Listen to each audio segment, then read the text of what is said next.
bang.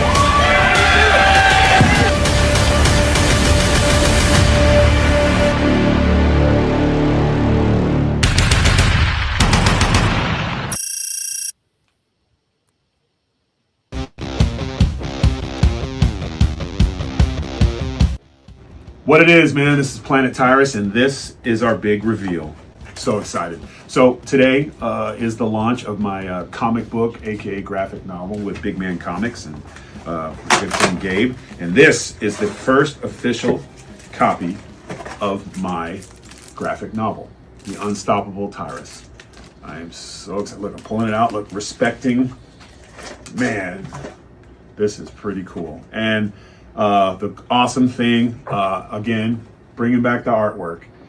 Like I did this with my children's book, and I went out and found a great artist, and Gabe with Big Man Comics, and it is. You can see the cover. There's Gabe. There's Big Man Comics, and look at this: the story, the artwork. I mean, this is awesome. I cannot wait. This is what I'm going to be doing tonight. I'm very excited. And again, I'm trying to get all levels of the game. I got a children's book. This is for the older kids, but it's like Star Wars and Indiana Jones in the sense that it's action, it's aggressive, but at the same time, anybody in the family can read it. It's nothing inappropriate is going to be in trouble. So I am so excited. The Unstoppable Tyrus, you can order it. There'll be a link, and you can get it today. Order your copy of the thrilling 128-page graphic novel today at bigmancomics.com.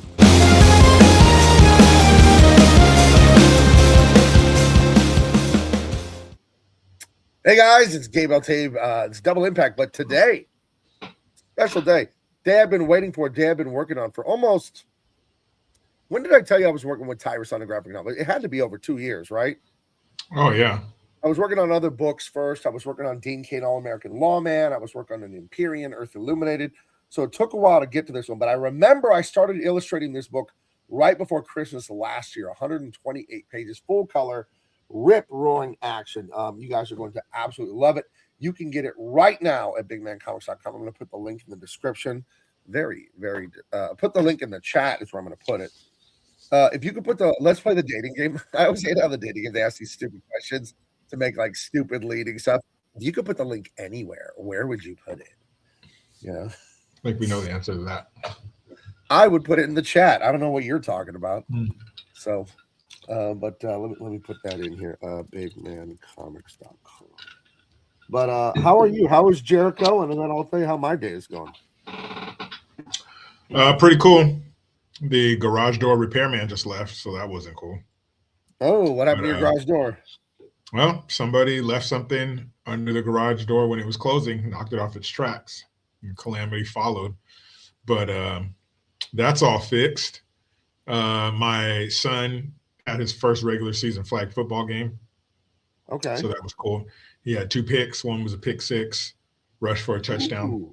So, yeah, he now, had a good did the game. receiver bobble the ball, and then they went to the ground, and then your son rolled over him and stole it, and then all the Buffalo Bill fans would not admit that it was an interception because they're being crybabies when clearly it was an interception? No, these were all clean catches, man. There was no controversy at the next level flag football game. There was none of that. But, yeah, man, that – and kind of a weird win for the Broncos because – you guys won. You're going to the AFC Championship game, but your starting quarterback won't be there. So that's going to fractured his ankle on like the second to last play of the game. We'll be fine. Still going to win the Super Bowl. That's an elite defense. They've had 7 or 8 turnovers in 2 games. Beat Josh. Bo Nix played better than Josh Allen. I don't know what you want me to tell you. Jarrett Stidham is rock solid. He's an absolute. Dude, he's starting.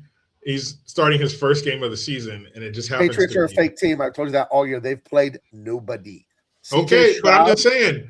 Your backup quarterback is his first game. I've been saying all year. You've been telling me that all year. I'm just saying. And they won 14.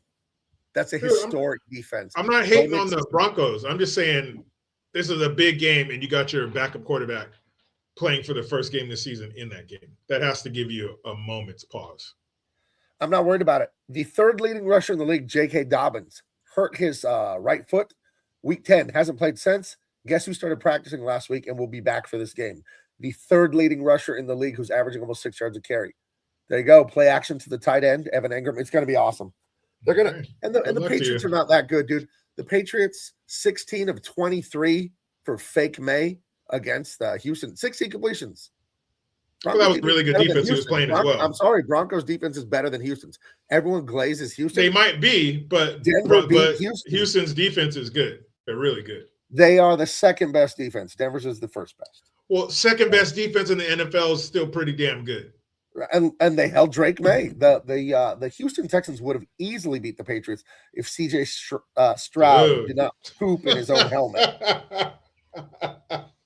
Dude, not only did he poop in his own helmet, he put it back on his head when he was done. Like, come he just on, filled it up CJ. like a Dairy Queen, dude. He Oh. just filled it up with that little Dairy Queen swirl and then threw Dude, it off. he's had like what, 8 or 9 picks in the last 2 games? It's nerves. That's all psychological. Oh. He is not the guy. He is who Dude. the critics say Bo Nix is. That's who he is. That is bad. I mean, Troy Aikman nailed it. He said after the game, CJ Stroud, I want to call him CJ Shroud for some reason. CJ Stroud has been riding off what he did his rookie year, and he hasn't lived up to it the last 2 years. No. Yeah, that's a very unfortunate. No, but very bad. hey, great games on this weekend. Are they both on Sunday or one Saturday, one Sunday? Yeah, Broncos are at noon, and then the other game's gonna 4 or 5 or something like that. It's gonna be Broncos. I think they'll win by like 10. I think they'll beat the Patriots pretty good. And then they're going to squeak by the Seahawks by 3. That's what I think. Oh, Seahawks you don't got no faith in the Lambs? Defense, huh? No faith in the Lambs, huh? Nah, I think the Seahawks will get them. You never know. It doesn't matter. Jared Stidham, the backup quarterback of the Broncos, he's never going to have to buy a beer in Denver again. The only thing I feel bad about emotionally is I just feel sorry for Bo Nix. Everyone doubts him, trash talks him. He's no good. He's a bum. They get lucky. As if you can get lucky 14 wins in the NFL. No one's that lucky, dude. Anyone who he should says buy Bo all Nix the is a lotto bum. tickets if he was that lucky. And he's clutch. You can't coach clutch. He has the clutch gene. He authored those comebacks 8 or 9 times. Or no, it was 11 or 12 fourth quarter comebacks this year, right? He did that as QB, throwing dimes. Like he's the anyone man, who dude. says Bo Nix is a bum, they're crazy. Bo Nix is a really good quarterback. But there's no doubt that the NFC West is the best division in the NFL. Because what happened to the 49ers? The same thing that happened all year. Injuries. McCaffrey was banged up. Tonjes was banged up. No Kittle. Trent Williams is old as shit. I mean, it's injuries. And don't even get me started on the defense. Get it. I think Trent Williams is still rock solid. He has a lot of living on reputation, but he's still a starter. Trent Williams, he's still great. But I think Brock Purdy and Justin Herbert are the same guy. Technically masterful, zero fire. Like what are you talking about? You spit on Justin Herbert and Brock Purdy, and like, okay, now I'm going to beat you up. They're like that calm guy that can do all the moves, but you don't see any crazy eyes or anything. I don't care what his eyes look like, as long as he's throwing those dimes all over the field, man. I want him to be Joe Cool. I want to see crazy eyes. Like Joe Montana, where he looked over and said, "Oh, this is John Candy." Anyway, here, let's run this play and get the hell out of here with a Super Bowl win. I guess. I don't need no rah quarterback, dude. Brock Purdy is a great NFL quarterback. Oh man, come on. Purdy's the man. Just give that full. Look what happens when he has a healthy offense all season. We end up in the Super Bowl. So get everybody back healthy. And it was a good season because to get past the wild card round and beat Philly in Philly, that was a good season. Everything after that was gravy. So that's all right. We get to see the sea bitches twice every year, so we'll take care of them next season. All right. I don't know. I still have complete faith in my Broncos. I'm not worried at all. I feel really sad for. Oh, let me address this comment I threw up on the screen. It would be rude not to address it. Hey Gabe, absolutely loved your Earth Illuminated. Well, thank you so much. Put so much work into that, as we do with all of our work. It definitely filled the sci-fi void in my heart after Star Wars died. Yes, it was very sad. But Kathleen Kennedy, the big boss over there at Disney Star Wars, she's stepping down now. She's going to retire or whatever. So, maybe there's hope because under her leadership, whoo boy, Star Wars was bad. I would say Star Wars was killed. It didn't die. I would say it was murdered. Star Wars was It was murdered. But If with her getting out of there, maybe it'll bring somebody back who has a passion for what it was, and because imagine, Star Wars, Disney, and other projects that Disney has control over declined a lot, but to see somebody in charge. But to see somebody in charge who wants to restore it to its former glory, I would enjoy to see the comeback of Disney. It'd be nice. It'd be nice. It'd be nice. I am a scientific man. I do believe in you don't know, let's test it, right? That's the scientific method. Observation, hypothesis, test, analysis, right? Conclusion. We tested the theory if diversity and inclusion were good for entertainment. We tested that the last. It's our strength. It's our strength. Hold on. I'm getting the results. It's terrible. But it's our strength. My wife and I, what did we start watching last night? And we're probably not going to watch it anymore. His and Hers. It's this murder mystery on Netflix, right? All right. So we're watching it. In the first episode, you're hearing, blah, blah, blah, black person, white people, black people, white people. I'm like, I'm hearing that a lot. What the fuck? Kind of peppering that in there a lot. Here we go. And then there's a scene where they go to this private high school. And the lady's waiting in the waiting room, to be called in to see the head mistress or whoever. And she's looking at these pamphlets on the table, and she picks one up, and it says diversity, inclusion, and equity, something like that. You recognize the shapes of letters, so you can glance at something and know what it says. And I looked at it, and then I paused it, and I'm like, oh. And what's shitty about it is, it's like going to a family function, and we all have that one family member that when we see them pull up, everybody in the house collectively goes, fuck. So when that shit shows up in a movie or a TV show or something, but it was unnecessary. It added nothing to the plot.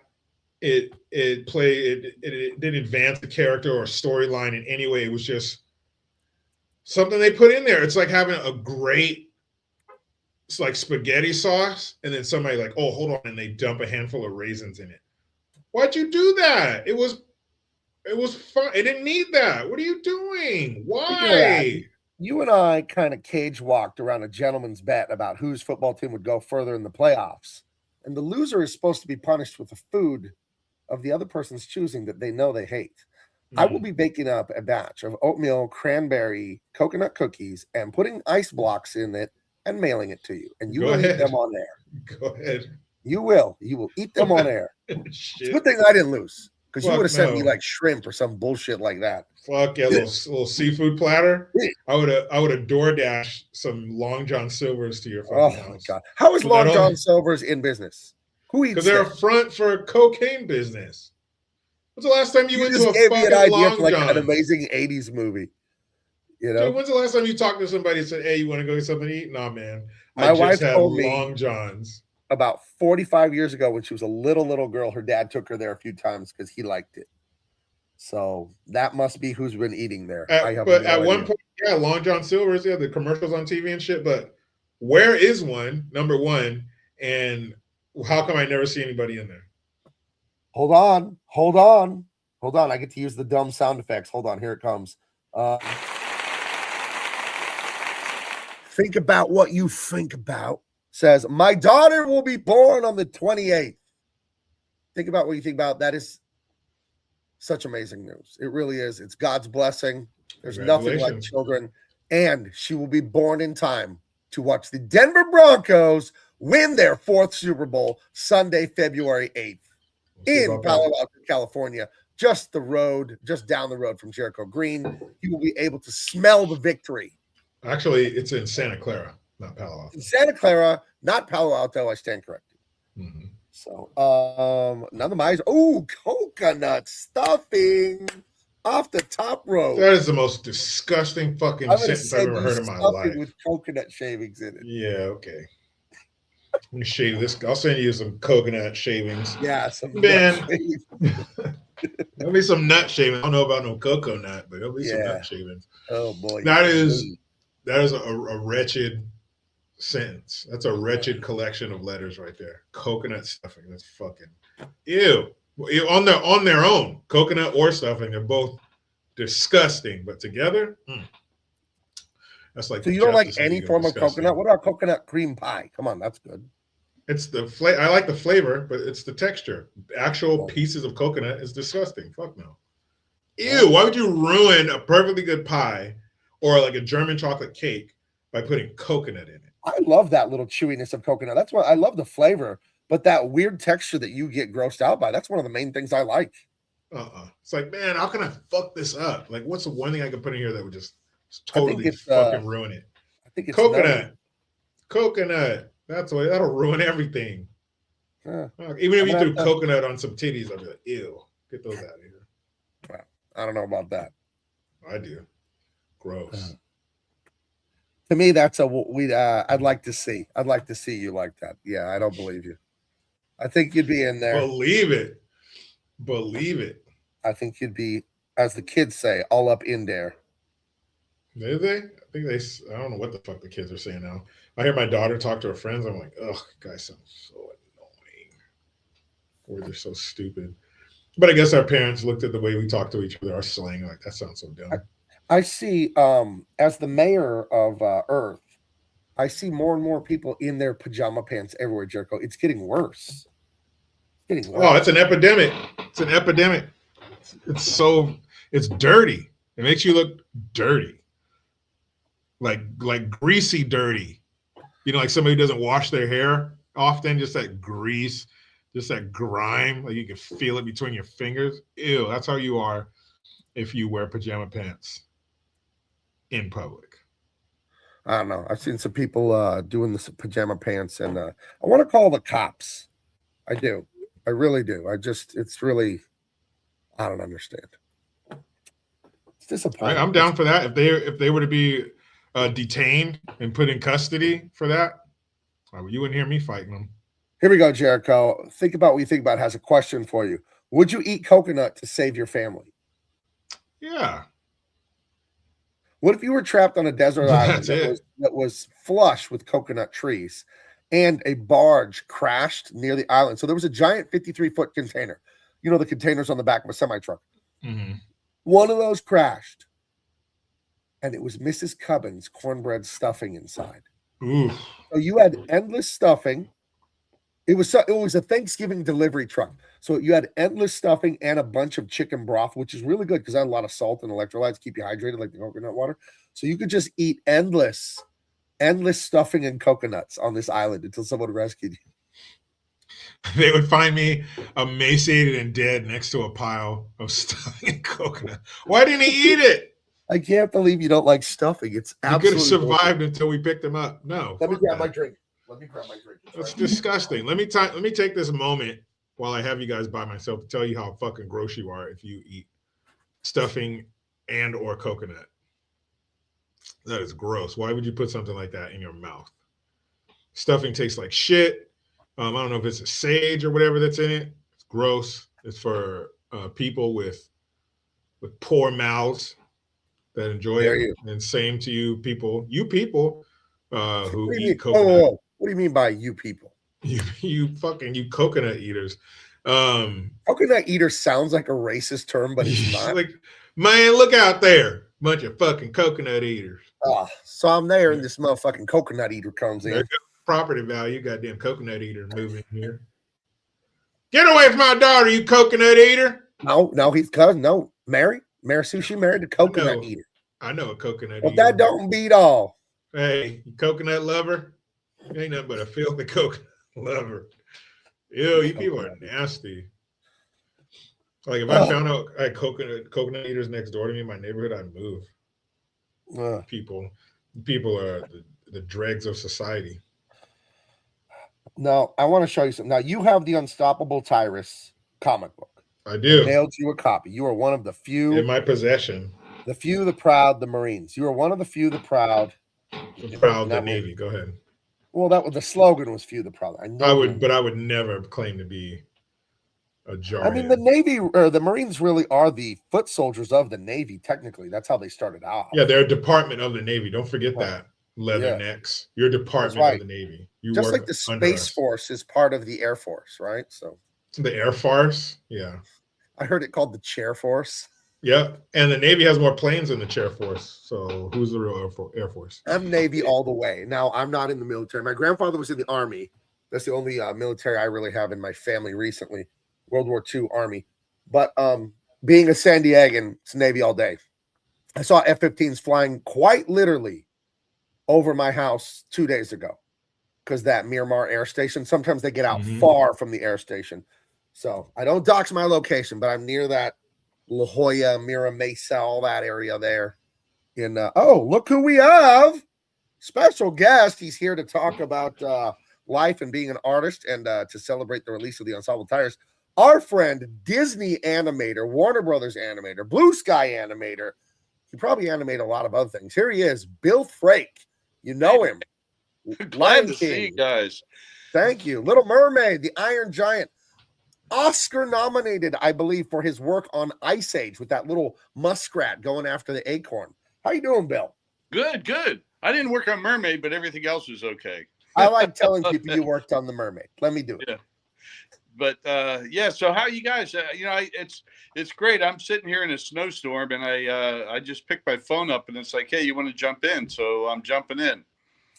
I thought it's a happy day celebrating the release of the book. Tyrus is promoting this thing like crazy out there, Excellent. and just let friends come in, say hello. They could be here 5 minutes or an hour, whatever they want to do. So, that's cool. It's cool. So where you guys? Where you at with the with Tyrus and the book? And fill me in on some of that stuff. That's really, really good. You probably already said it, but well, I was just going to show people the different covers real quick. I could do that. Good.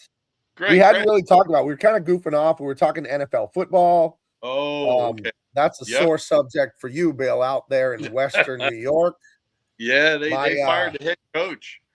Yeah, my Denver Broncos did defeat the Buffalo Bills. And Bill, that was an interception. I don't want to hear it from anyone. That was a pick. That was a pick. I mean, that depends on who you ask. Well, if you ask the rule book, it was a pick. So, anyway, here we go, guys. So go to bigmancomics.com. The link is in the description. You're gonna want this thing. This is awesome. And what I like about you guys is you love awesome stuff. That's what I love about the people that watch this channel. This is everything you love. This is a fresh new take on the stuff you used to love. Action, adventure. I like to say other stories give you a lecture. Our stories give you an adventure. You're going to love this. The Unstoppable Tyrus, ancient mysteries, mutant monsters, beautiful women. Beautiful bad girl, beautiful good girl there. It's going to shoot her with an arrow. Hopefully she doesn't get shot with an arrow. That'd be a shame. Wow. Check this one out. This one took insanity. The pencils on this 3 days. The ink, the ink 3 days to ink the monsters and the guys. I hired someone to ink the buildings and all that behind it because I inked the characters for 3 days. I'm like, I'm not going to finish this in time. This was a last minute cover. I did this like in the last. I actually finished this cover last night. I colored it. It took over a day to color. This is one of the most ambitious pieces I've worked on, but it's a lot of fun. That would be really good for a banner at the Comic-Con. Yeah, I think it might end up being my banner at my booth. I got accepted again for my booth there. Jericho, you're going to be out there. Bill, if you're in Southern California, please come by in July. It'll be awesome. Yep. But this is cover F. This is the limited edition wraparound cover. So there's artwork on the back and the front. This is the front and the back of the book. You see like the UPC code in the bottom left. And I put minimal writing on this cover so you can really just enjoy the art. The other covers are like this, and then the back is solid black with my logo on the back and a UPC code. So that's a different one. $35 for the book, $120. They're $55 if you want them autographed by Tyrus and myself. And then we have a pack where you can get all 5 books. And then I have a raw art book. It's 20 pages of just pencil sketches, raw inks, and some insight from me on art, and then a bunch of concept art of the characters. Let me show you this real quick. And feel free to jump in if you have any questions. I'll show you. So that's right there. So I wanted you guys to, the audience, the fans, to really understand what goes into making this stuff. So this paper right here in my hand, that's that cover you were seeing. This is that blue cover with the cave and the light coming out of it there. Those are the two of the recent covers I did for the book.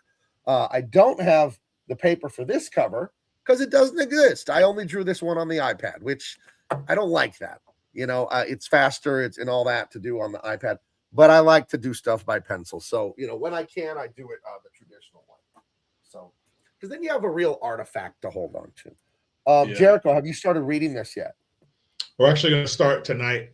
You and your son. Yeah, we had stuff going on pretty much the day before I received it and every day after. So tonight is our first night where I'll be done here, pretty early before the kids go to bed. So yeah, we're going to start tonight. I'm excited. My son is excited. He already has the comic in his book, cool. in his room next to his bed, ready to go. So yeah, and not only is it a great story, and this has got to be our fourth book of yours. Yeah, I think so. I gave you Truth, Justice, American Way, Dean Cain, All-American Lawman, Empyrean, Earth Illuminated, and now the Unstoppable Tyrus. Guess what I got this morning from Philippe? The final pages of Dean Cain, All-American Lawman, Volume 2. That book, the drawings are complete. That's done. It's written and all that. Now I just got to do the word balloons and the colors. I hire some guys to color it now. It takes me too long if I'm trying to write a bunch of things and draw a bunch of things, so I don't want to color anymore if I can avoid it.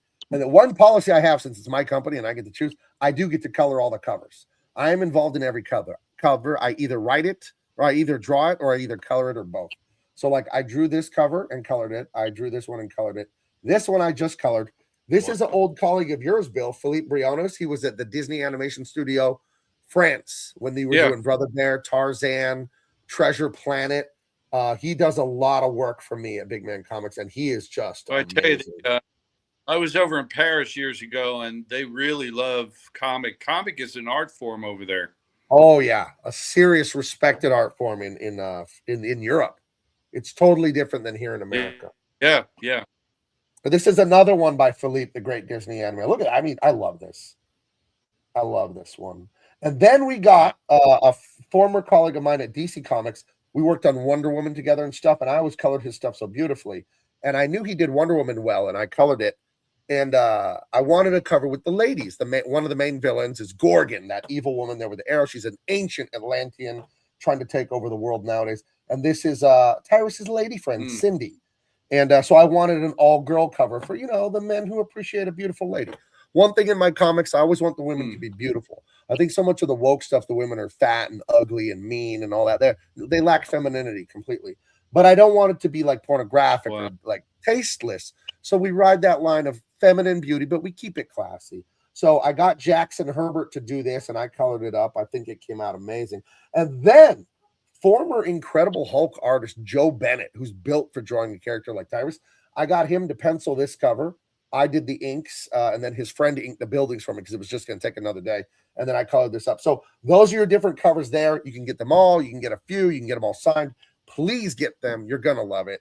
It's the same story in all of them. We just offer variant covers. That's just a fun tradition in comics. And then again, of course, we have the art book. Yeah, we have that art book with sketches, concept art, blah, blah, blah. And then 3 different T-shirts, a su gusto, as you like. And they go from size small to size XXX, guys.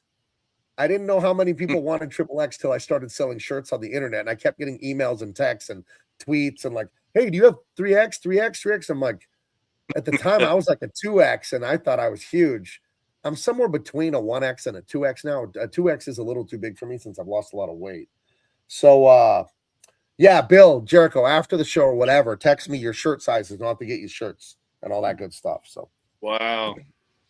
Yeah, the Wagyu Overlord. This stuff is all gas. Thank you. You've been watching my channel for years. Thank you so much, dude. Wow. Is Empyrean still available? Yes. Empyrean, go to bigmancomics.com. On the front page, there's like big links to Tyrus, but there is also a link right to Empyrean and Dean Cain. We still have some. We still have some of those left. It's very limited copies, but you can get them. The Dean Cain stuff is most of it's sold out. But here's the website, bigmancomics.com. This big image here is going to take you right to the Tyrus campaign. This will take you to Tyrus. This will take you to Dean Cain. This will take you to Empyrean. But yeah, you just click right there. You jump in here. You see these. The perks are right there on the right. Whatever you want, you click it. Let's just click this one. I'll show you guys real quick. You click it, you want a bigger view, you click the magnifying glass, and you get to choose. Do you want it signed? It'll be signed by Tyrus and myself, or do you want it unsigned? It is more money to have it signed. That isn't free, just so you know. But yeah, you come here, and you know my wife did this website. I mean, I have a web designer that built the site, but my wife did all this imagery and text. Like, I'm so proud of her. She's like editor. That's great. She's a web person on my Twitter, my YouTube. Like, oh my God, guys, find you a good wife. Find a good wife. Don't find one of those bad wives. No, it's great. Hey, and I love that. I love the pencil, the one with the original sketches. That shows that somebody can really begin and achieve what you're doing. I mean, the starting point. That's what's really cool about that. Yeah. Thank you, Bill. I mean, whenever you compliment me, the legend that you are, animator of The Little Mermaid, wink, wink. It humbles me. Jericho, as a non-illustrating person, what do you think of all this? Like just the art of drawing and all that. What do you think? I think I don't know a lot about it. That's for sure. But I think that I think with any art form, it's more than just the technical art itself. Like what you guys do is not just drawing. It's more than just drawing images and coloring them. This is to evoke feelings in people. This is to, put out good entertainment. There's a lot of care that goes into this as far as the audience, their experience, what this does to turn the tide of, the garbage that's just being fire hosed on everybody, the woke crap, like you were mentioning, Right. the fat, ugly, frumpy bitch character. Like nobody wants that. You get that in real life, This is an escape. To entertain is more than just presenting what your art is. You're giving people a disconnect. You're reconnecting them to maybe some nostalgic feeling, something they grew up enjoying, something maybe they've been missing. Something there's so much, some things that we can't even comprehend. We don't have their life experience. This is doing serious shit. So definitely learning that it is more than just pictures and colors. It could turn the tide of our country, of our world, because politics is downstream from pop culture. Yeah. And this is pop culture. The arts, that is pop culture. Can someone explain to me why conservatives in general do not understand that? They do not support the arts like the left. They always tell their kids, this is fruity Hollywood, blah, blah, blah. We don't do that. Devil music. We don't. It's like, yes, so get involved and turn the tide. Don't opt out. You have a battleground, the culture war of making truth and beauty and uplifting art, and then you just cede the battlefield. You're like, well, we're out of here. It's a valuable battlefield, a valuable target, a valuable location, right? You think of armies fighting over water, fighting over forests, or just fighting over resources, and you're like, we're just going to leave. Why do conservatives do that? My good friend Matthew Marsden is always harping about conservatives do not back each other up. They do not give money to make movies. And I don't get it, man. I don't get it at all. I was raised super Christian, super conservative, and we love the arts in my family.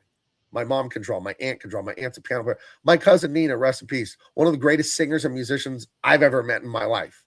She did. She coached some choir, whatever, that like won on America's Got Talent. Like, there's so much artistry in my family. And even though my dad was an immigrant, you would think he would be like, be a doctor, be a lawyer, be an engineer. My dad encouraged me to be an artist. You know what I mean? Like, I don't get why most conservative people, my family notwithstanding, are just like, they hate the arts and they don't want anything to do with it. But then they subscribe to Disney Plus. Bill, you're older than us.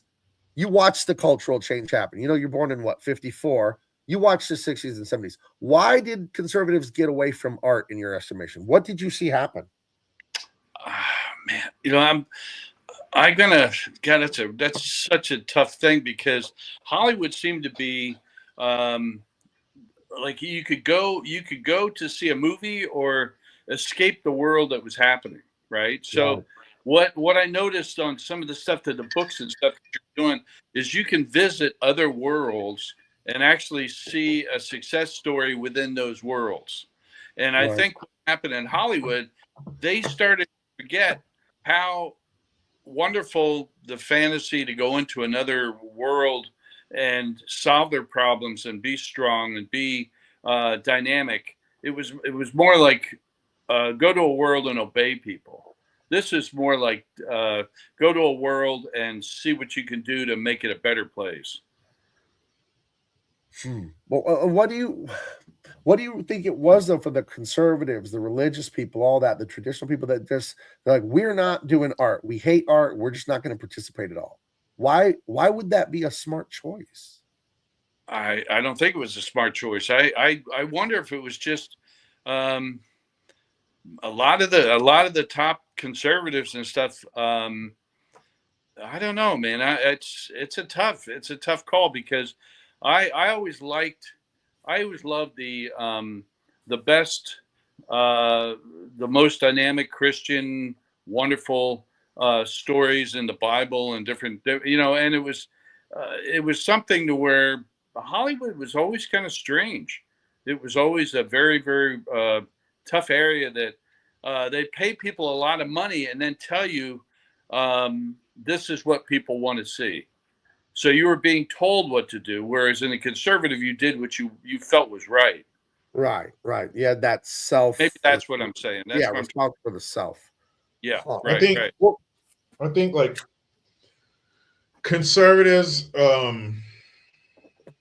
conservative Christianity that has to go hand in hand, because one begat the other. Right. Like if you're not being Christian, what are you conserving?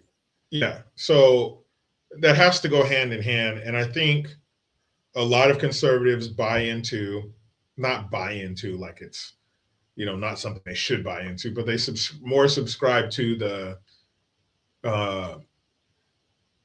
forgiveness, leave them alone, let them, whatever, because when you deal with people on the left, and not to say people who are not conservative, but when I say the left, I mean the nuts, the people that you can't talk to, the people that you voted for Trump, you're not my dad anymore. I saw a video today, some girl's like, this is for my dad.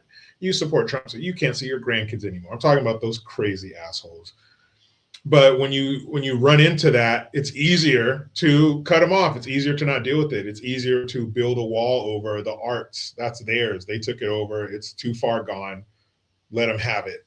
Not realizing the power that has. Like I mentioned before, it determines how our politics go, what our policy is, what our government's doing ultimately. So I think that they just go the more, we're going to take the high road route, and not saying that we should take the low road, but we should definitely be more aggressive, definitely punish those, like that group of people who barged into that church. They need to go to prison. That's what I'm saying. Like something needs to be done, because had someone had a conservative journalist or a former Fox News employee were to do that in a mosque, the left would be on us or be on that person before the Muslims who were there would.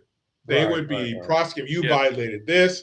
These poor people, these poor Muslims, their house of worship, and what was that? You can't do that to people. That's whatever act. And if our government doesn't crack down on the people that did that horrible stuff, it's going to happen again, because it's like, I heard Alfred Williams, Denver Bronco, 2-time Super Bowl champion.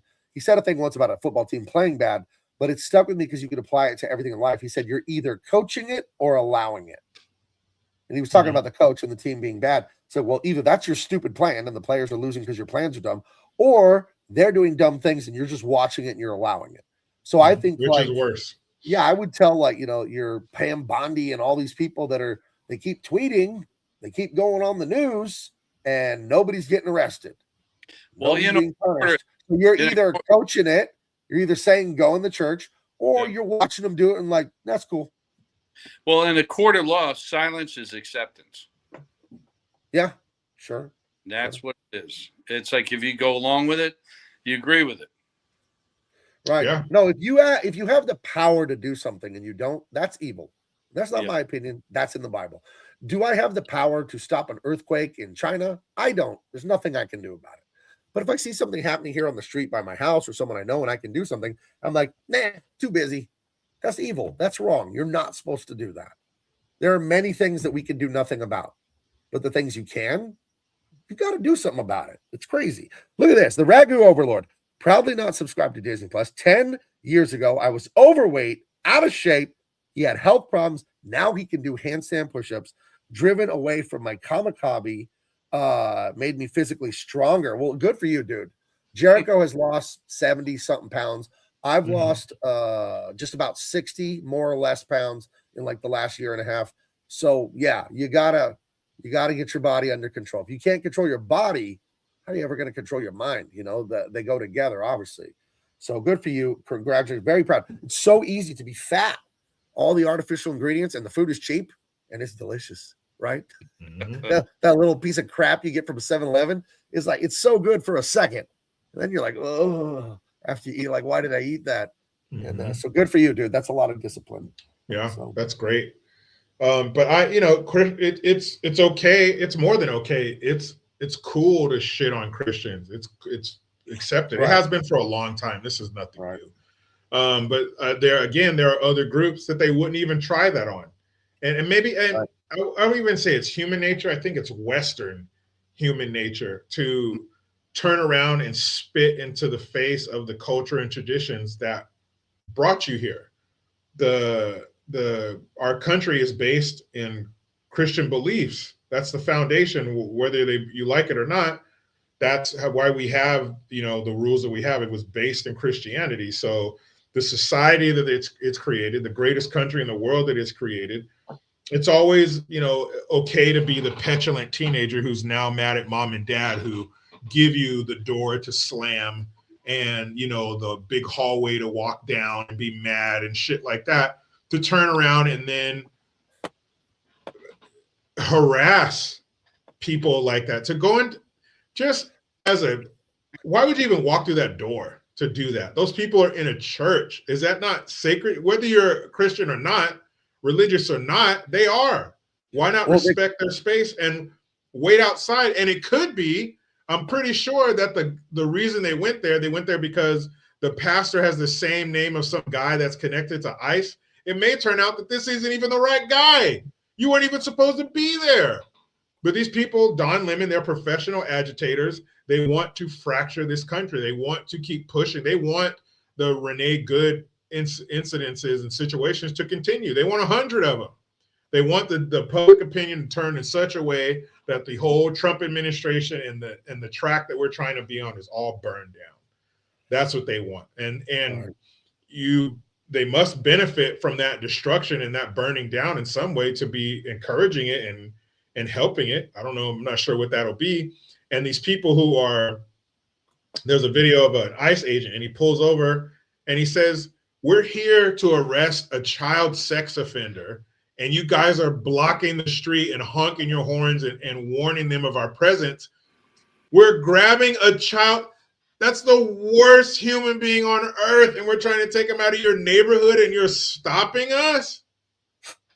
You're hindering us?" When you go to a church, it has to do with family. You bring your family, you bring your relatives, it's a time for everybody to get together and unify as a family. And if you go in and start busting that up, you're anti-family.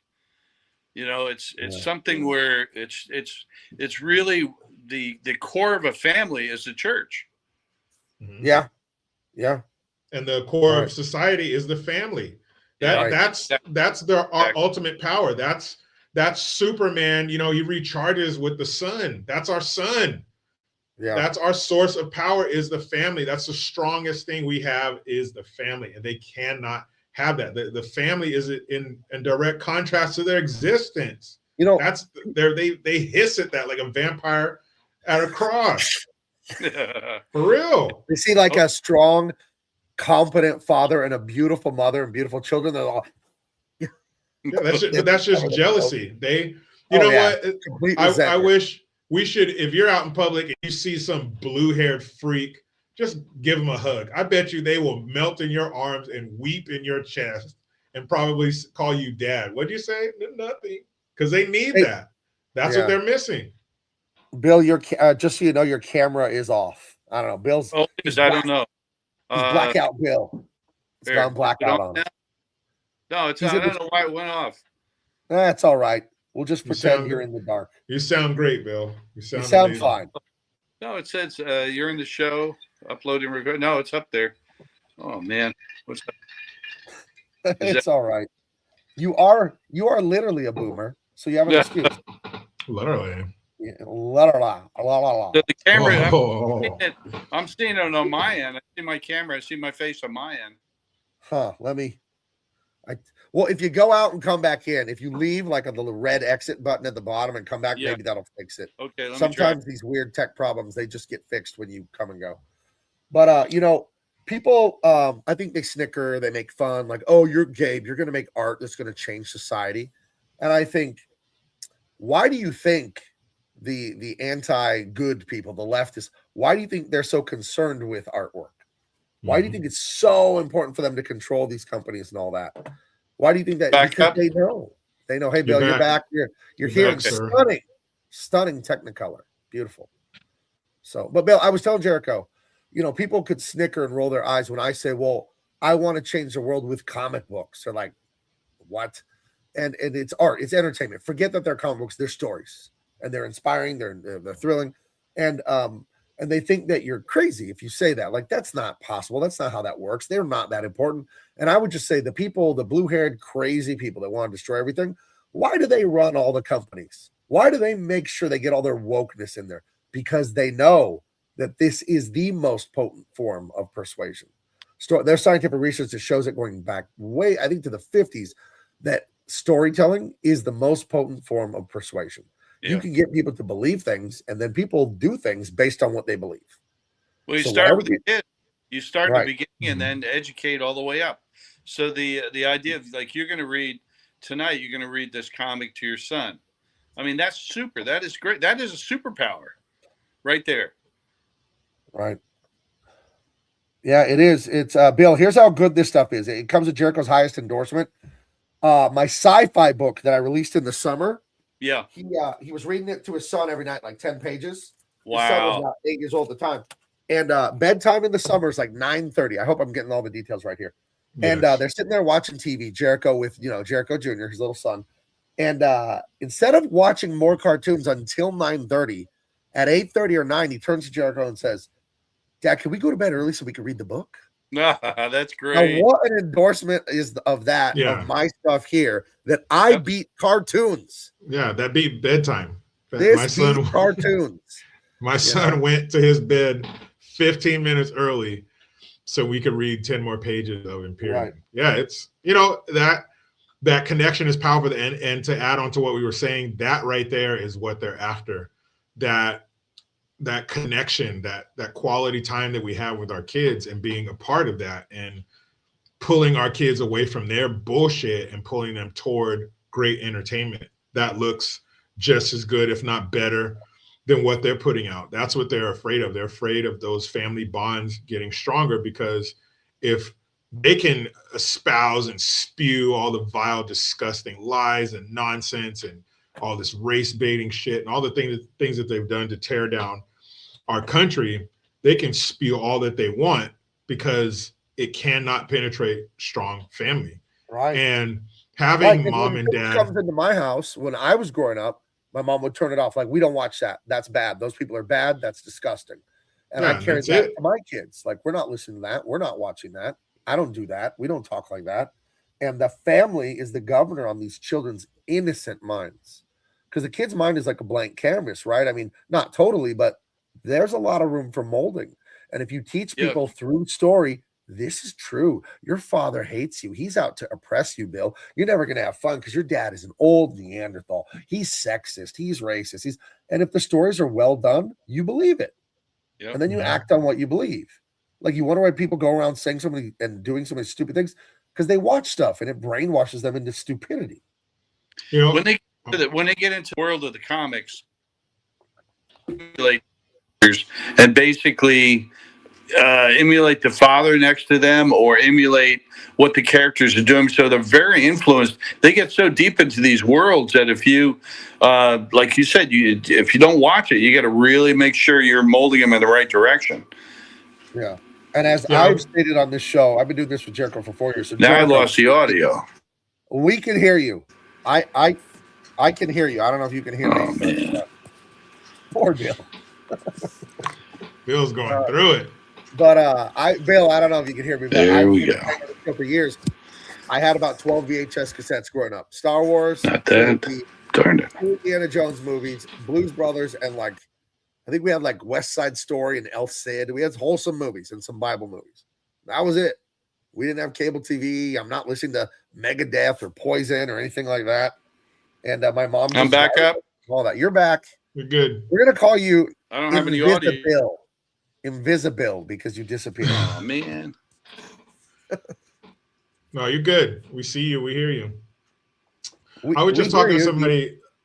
I was just talking to somebody the other day about how listening to rap music with my brother. He was older, so he got his hands on, the explicit rap, NWA, and all that kind of stuff.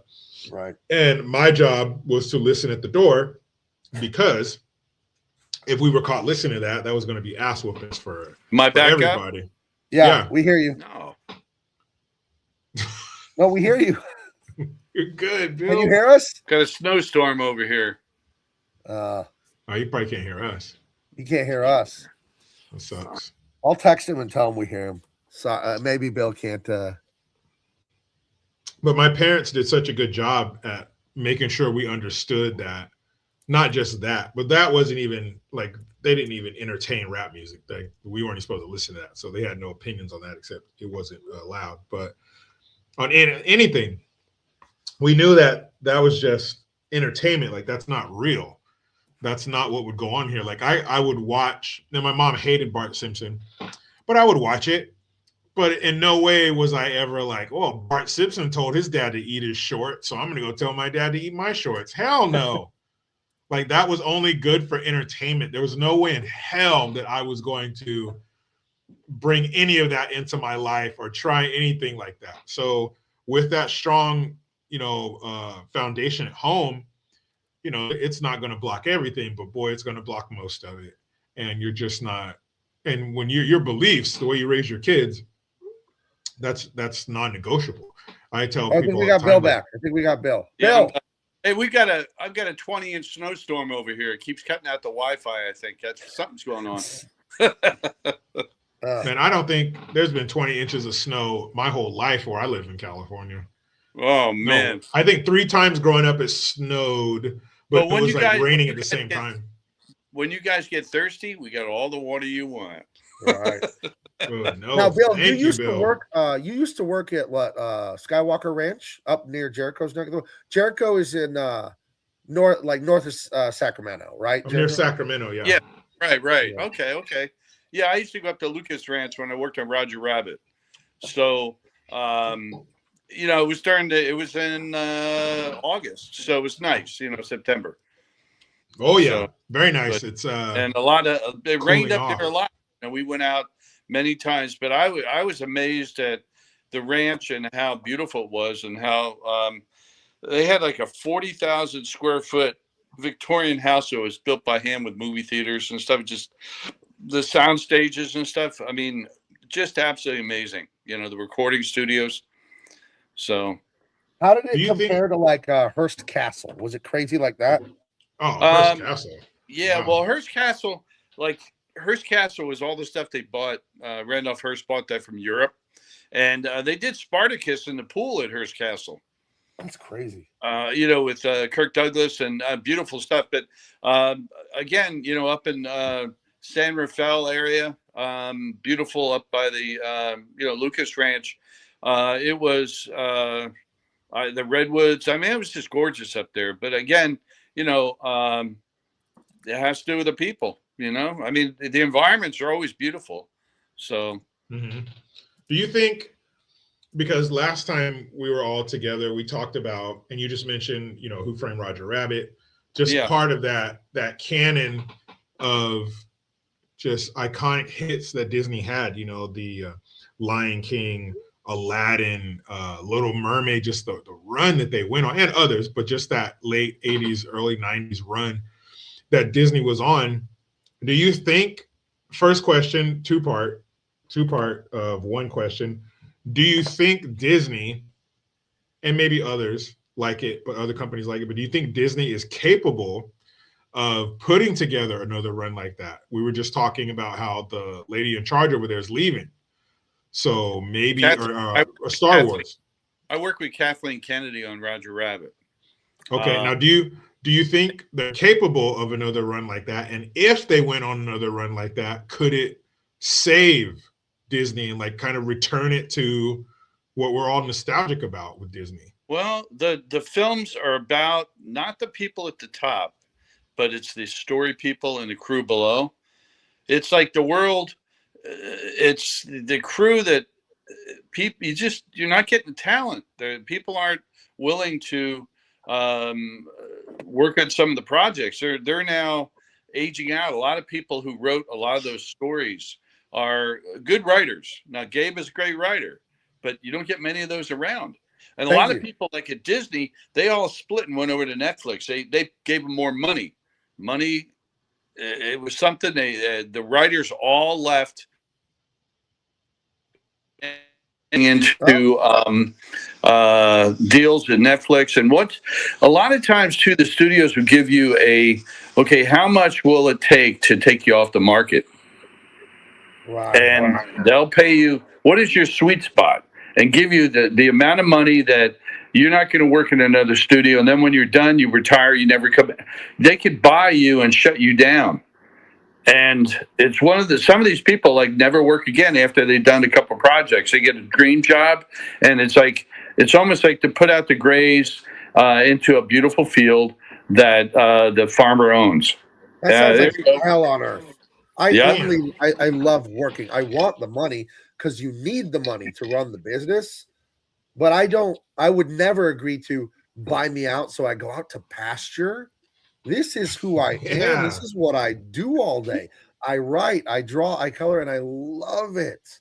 I love it. The other stuff I do, all the marketing and the YouTube, this stuff, I enjoy the audience. I enjoy my friends. This is not, I do that because, you need to in a modern world of advertising and all that. But are you kidding me that you would leave like your calling as an artist for some money? That's terrible. But if, let's say Disney came along and said, Gabe, we're going to give you $150 million. Don't care.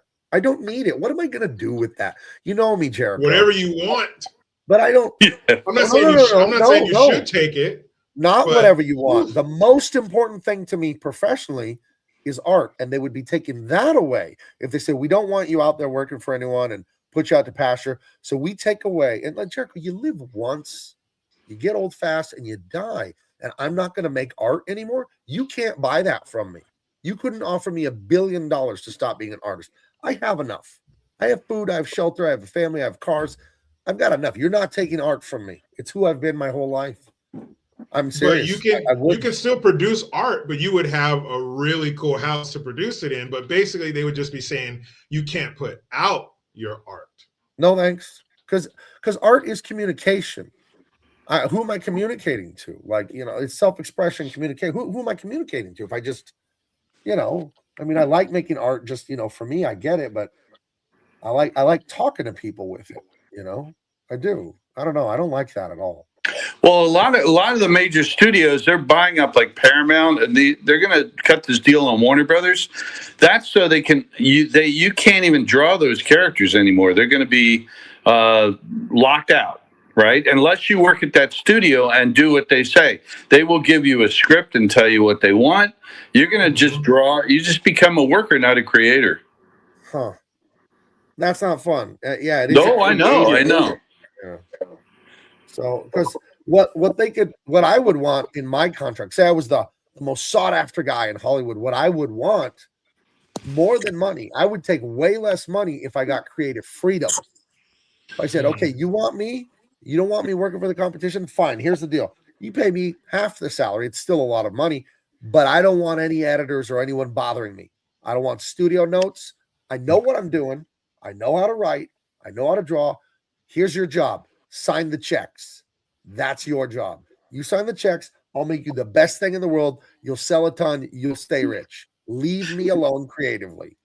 I'll be the further you go to the top, The further you go to the top, the more you could kind of maybe pull that. But when they don't let that gate, you don't get through that gate you got to really agree to a lot to get.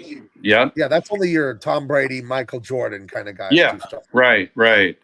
And I'm saying if I had the leverage, that's what I would have wanted is sign the check, leave me alone. It'll be done when it's done. It'll be good. Don't worry. It'll be amazing. So, and no, I'm not going to tell you what it's about. You'll know when you read it. Now, go ahead. How about this, Gabe? How about if they approached you with that $150 million earlier in your career? No, because I'm telling you. To what? What do I have to give up? Let's say you're single. Let's say you're a single and don't have anything yet. Okay. And then you can't be an artist anymore, basically. And they give you all the parties, all the get together, all the films, all the perks, and then you're just living the life, and you don't have a family yet. Yeah, they're not going to do anything weird to your butt or anything like that. But you'll be in the parties, but you'll have a bunch of money. But because with anything, if you're financing something, there comes with a certain level of control. But it's like a golden cage. What you're doing. It's like a golden bird cage. It's made of solid gold, but you're trapped. That sucks, dude. I'm telling you, it would drive you crazy. How do I say this? Bill will tell me if I'm right here. How do I say this without sounding like a snob about art? Because I don't want to say my job's better than yours. I don't want to be that guy. But I want to say, I don't think people who are not artists understand emotionally what it is to be driven to the edge of madness, to want to do this. That I love art more than anything besides a human being. It's an obsession of mine. You can't take it away from me. I've been drawing longer than I can remember. I don't remember starting drawing, and probably Bill's the same. It's just how God made me. It's like how he made me tall. He also just made me an artist. It's my part, a huge part of my identity. I'm not giving that away. No way. Because you're giving up a ton of money. I can make money. I can figure it out some other way, dude. You're not going to take away like my one. But you're talking a lot of money. But then what do you do? A lot of money. What do you do with yourself? Go do some profession. You'll find out. Oh, you got 150 million. You'll figure it out. You're not going to sit there bored at your house with 150 mil in the bank. You're probably going to get in a lot of trouble, and especially if you're young and not married, you're going to get what kind of trouble. But it'll get you out of that trouble. 150 mil will get you in it and out of it. Buying lawyers, buying retainer. The word of the day is retainer. Yeah. You get one of those law firms. Well, let's say like Elvis, you go ahead and buy one of your best friends is struggling and you pay for their house. Okay. Awesome. Yeah, right? The guy can't. Right? He's got his family. He's struggling. He's doing everything he loves to do, but he's going to lose his house. You step there and buy it and say, "Don't worry about it. You don't even have to pay me back." That gives you the ability to help your friends, but at the same time, you're giving up your soul. You know what I mean? Right. It's you can mix it around any way you want, but they will find a sweet spot. Yeah, say right? What? Yeah. They will find it, and 150 mil or whatever huge amount of money, but just for the sake of this discussion, 150 mil, man, you could do a lot of good with that, not only in your life but in anybody's life. You could build an art studio for kids. Maybe there's 10 or 20 Bills and Gabes out there. Now you're getting into something that's appealing. Like, okay, you sacrifice yourself and benefit many others. That I can see. In a man's life, I think a man's life is about sacrifice. Of course. You could not hand 23-year-old Gabe $150 million under any circumstances. No, there'd be no 24-year-old Gabe. Yes, you wait till he's 24. We're burning hot. If you find a way if you find the Back to the Future DeLorean and you do time travel to, what would it be? 2003. You find, when would I have been 20? What are we saying? 23? I was 20 and it was in 2001. If you go to 2001 and you find me and you have $100 million, don't give it to me. I don't care what I say. Don't do it. When somebody's going to turn into a werewolf. whatever I say, don't let me out of this room. Don't right? untie me, no matter what I say. Don't unchain me from the radiator, right? Don't do it. It's so funny because what happened to 18, 19-year-old Jericho with $100 million? How dead or in prison would you be? Oh, dude, I'd be worm food long ago, because it's whatever you're into, whatever stupid decisions you're going to make, except it's fueled by tons of money. So you're not just going to go out and have 10 shots with your boys. Now you're all going to have 50. And you know what? It's just going to be pedal to the metal, whatever you're into. And you're going to burn out the pleasure receptors in your brain. So you're going to have to keep up in the ante and up in the ante. And you have the money to do it. Now, Bill, you have the money to do it. You know, keg stands aren't going to cut it anymore. Now you got to do a keg stand. See what? Now the other thing that happens is once you take away your goals, like, okay, you want to buy a car, you want to save up for it, the usual beginning of your life, and all of a sudden, you just go in and just buy it. There's no problem. It takes something away from you. It takes away that spirit of earning and working hard. It almost like once you get there, you almost have to obey. You feel like if they take that away, once they got you there, it's kind of like, well, what do you need me to do? And you never know too, because when you start a project, sometimes you don't walk in there and grab the script and say, I want to change this, want to move this, unless you're way up there with the directorialship. But most of it is like you're going to get a project, you work on it, you try and work within the reasons, but you never know how the marketing is going to go.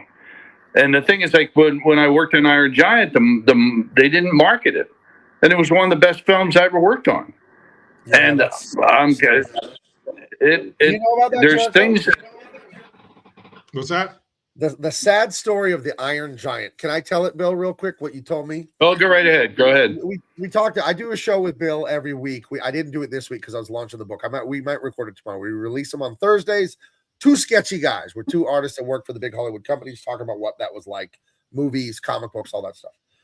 Iron Giant, Bill animated that with a bunch of other animators. One of the best animated movies of all time. Absolutely failed at the box office because Warner Brothers didn't promote it at all. And I was talking to Bill. He was telling me about this. There was just not running ads, not running in many theaters. The theaters it ran in, it didn't run very long. They allegedly tanked it on purpose, this movie. And I started thinking, why? And I guessed it, and then Bill told me why. Iron Giant was drawn by hand. What was coming in the late 90s, early 2000s for cartoons? 3D computer animation. The learning curve to learn to 3D animate and the cost, number one, the cost is orders of magnitude lower than training people to animate with pencils. Make Mickey Mouse come to life with pencils, right? That's a magic trick. It's much easier on a computer with 3D models. And I got to thinking, talking to Bill about this, like, oh, they tanked this movie on purpose because it was so good. If it succeeded, there would be rabid demand for more movies just like it, including the super expensive time and resource consuming hand-drawn animation. So like, no, we want to go with the cheap stuff that's easier. Kids can learn it faster. They can be our animators quicker. And we tanked hand-drawn animation in favor of the business decision of the cheaper, faster computer animation. Is that the correct telling, Bill? Yes. Well, a lot of times too. Well, what happened is there's only so many top guys at that time. So they could demand what they wanted price-wise, different things. Well, they don't like that. They want to level the playing field. So what happened is to make people, it takes you 20 years to learn how to draw. And if they want to expand the business, it takes too long. So how can we speed up the business, which is what AI is doing now, everything. It's like erase the time it takes for a human being to be creative, to do ideas, because now there's less and less people in my belief, in the industry that can be creative, because they're so consumed by what they're seeing every day and repeating what they're seeing. They're not original. They're not originalists. And that's what's happening is people now are just obey, right? I'm going to work on this number 6, number 7, number 8. I'm like, they don't even want to do the original films now. They're too risky. Even if a company wants to go ahead and make a film, they're going to split the cost. You're going to see 2 or 3 different movie companies pay a percentage, split it 3 ways to fund the movie if it gets too expensive. Yeah, that's something I've noticed over maybe like the last 10 years or so. You'll have a movie come out, like a big budget mainstream movie, and it'll be the first 5 minutes are all the production companies. And a lot of them are Chinese companies that back these movies that they put out. And I'm not, I'm trying to think, like, I don't remember movies having so many production companies involved. It'd be like TriStar, New Line Cinema, what is that? Morgan Creek, or something like that. You remember those iconic openings, the Pegasus, jumping over TriStar, or what's Columbia, the girl with the torch, and that was it. But now it's this company, that company, this Chinese company, that Chinese company, and then they finally get to the movie. I'm like, I wonder when that shift took place and why. Well, look at what Walt Disney when they bought Marvel.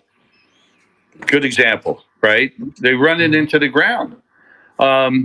And there's just too much. They want to make money so fast before the demographics of the market changes. They set the market up years in advance of what you're going to watch, and because it takes years to do films. Now a live action film takes 6 months, an animated film takes 2 years or a year. They need to cut that time down. So with AI, they're going to speed up the creation of some of these animated films. And once they get you into agreeing that the audience, right, not you personally, but if they can get the audience into believing this is what you want to see, and they totally will shift out contracts, and they don't want to pay a lot of money to people. They want to make the money themselves. Well, then how do they come out with these $200 million flops? These $250 million just turds. I have a theory, and they need the write-off. Yeah, this is all accounting stuff, Jericho. Okay, so like in stocks, in stocks, people will be on the upside or the downside. They'll bring it really high up and sell high and let it drop, and then buy low and bring it up. It's like it's create, destroy.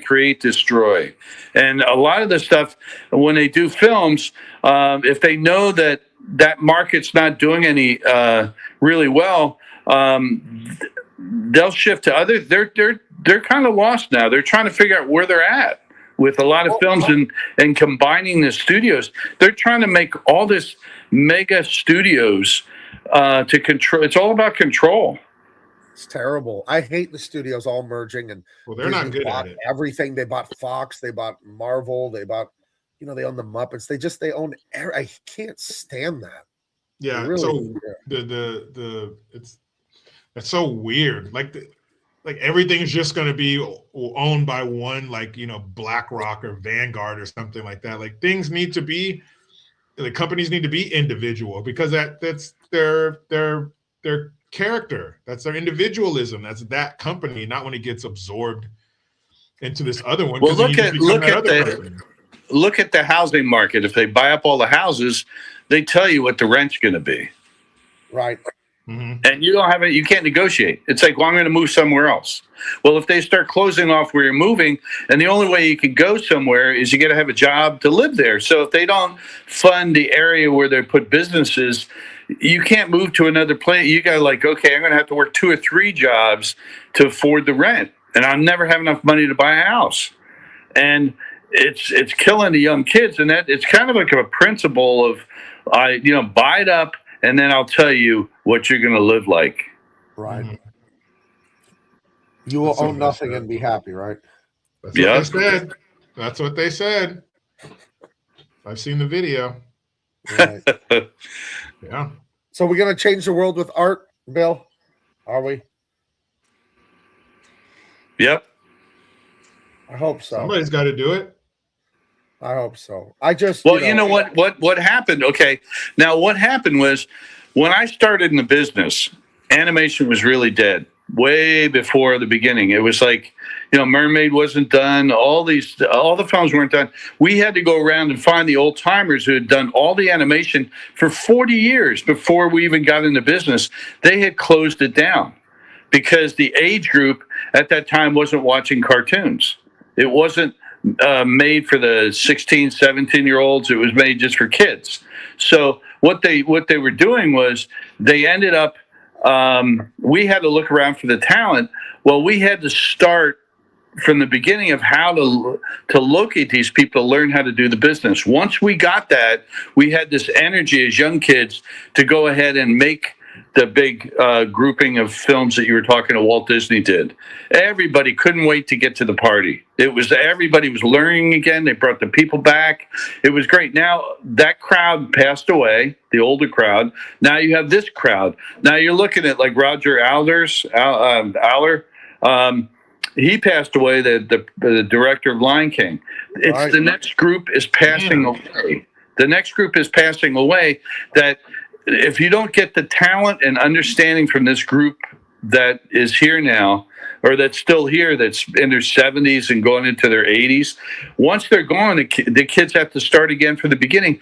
Well, I think they really would rather have all those guys go out and retire and not discuss how they did the work, different things.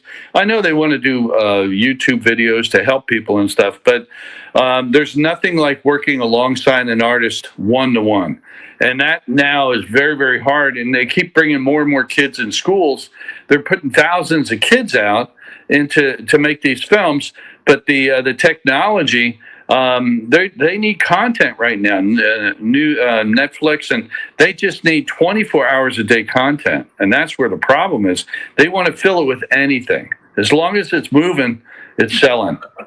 Look at Jericho. When you look at your phone, some of the slop, those little 30-second reels on Instagram and TikTok. Oh, yeah.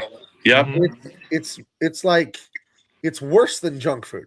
Like if you just sat there and drank Mountain Dew and hot Cheetos all day, like 5 bags of Cheetos, you get so sick, so fat, you'd be so tired. This is what that TikTok stuff and all that, and the companies want it because it's good for their bottom line. It's terrible. Yeah, it's cheap, quick, easy. Yeah. But I have some pretty wealthy friends, people that I know. You know what I don't find at their house typically? I don't find Cheetos and Mountain Dew. And I think about the big companies and the people that push this stuff on everyone. They're not living that way. You know what I mean? Like, it's good for the sheep, but not for us. No thanks. So I don't know. I don't know. This sounds old fashioned to me, which is weird, but you just love to read a book. I do. I'm an avid reader. That's why I love writing. I love reading. Imagination. Bill, to sit with a drawing for longer than a day. This thing right here. 3 days to put the black ink on just the characters. I'm not lying. That's how long that took to just do the characters. 3 days. Better part of 3 days. It was 2.75 or whatever. And I didn't even do the background. I had a different guy to do it because I was running out of time. Over a day to color. And like, you can't do that if you're just like TikTok, Twitter, Instagram. Like, come on, man. You got to have an attention time. Yeah. An attention span and the time. So I don't know. It's something, but I'm really happy. I'm very grateful I got to make this stuff, and we're just rolling on. We're making the next stuff. Like I told you guys earlier, all of the illustrations for Dean Cain All-American Lawman Volume 2 are complete. I got the last ones this morning from Philippe. He illustrated that. So he's a powerhouse, and he loves it, and he adds so much to it. I give him the script, and I set him free, though. Bill, I wanted to ask about that because I was thinking about animating. And like, okay, so you have the writer. A guy writes The Lion King, and he'll give some stage directions, medium shot, close up, cut to this. But as the storyboard artist, where you're laying out, okay, I think we should do it this way. It's like you're writing it again, right? It's like a second version of the story. Yeah. It's going to change from the script to just the layout. That's going to be a second version. And then from the layout to the actual animation, That's a third version. You know what I mean, right? Am I right? Because that's how comics are.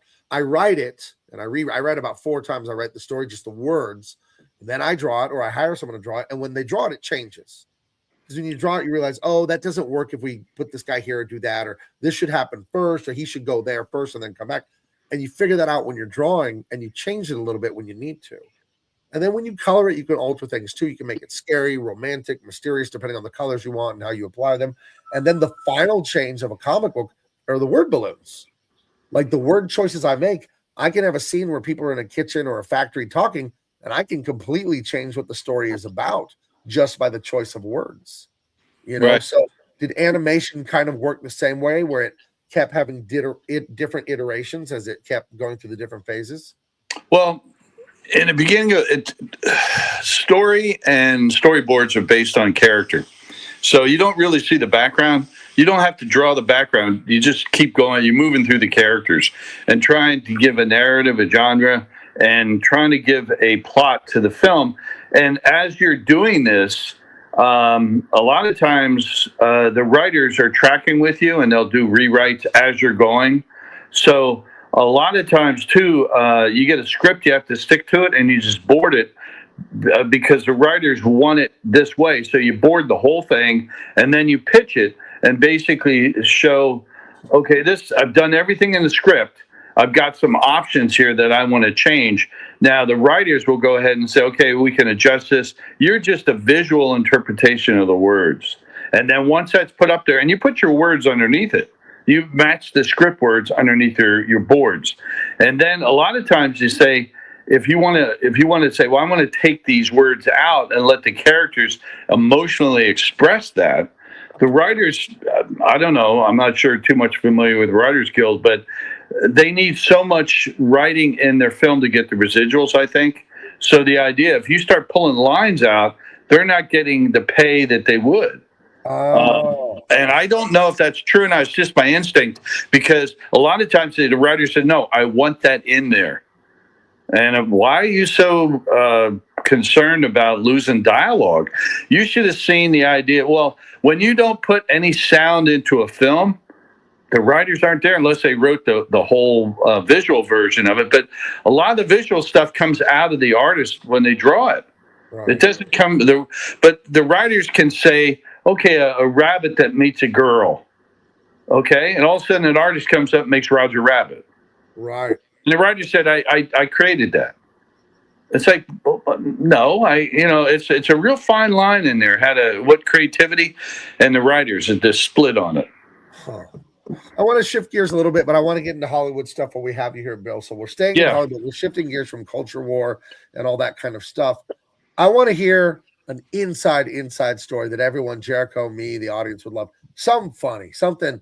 And, I don't want you to violate any promises or secrets you promised to keep or whatever, but when I tell you Bill Frey, crazy Hollywood story, what's one that comes to mind that everyone would be like, whoa, something that's very Hollywood, something, do you know what I'm trying to do that? I'm going into the training program at Walt Disney.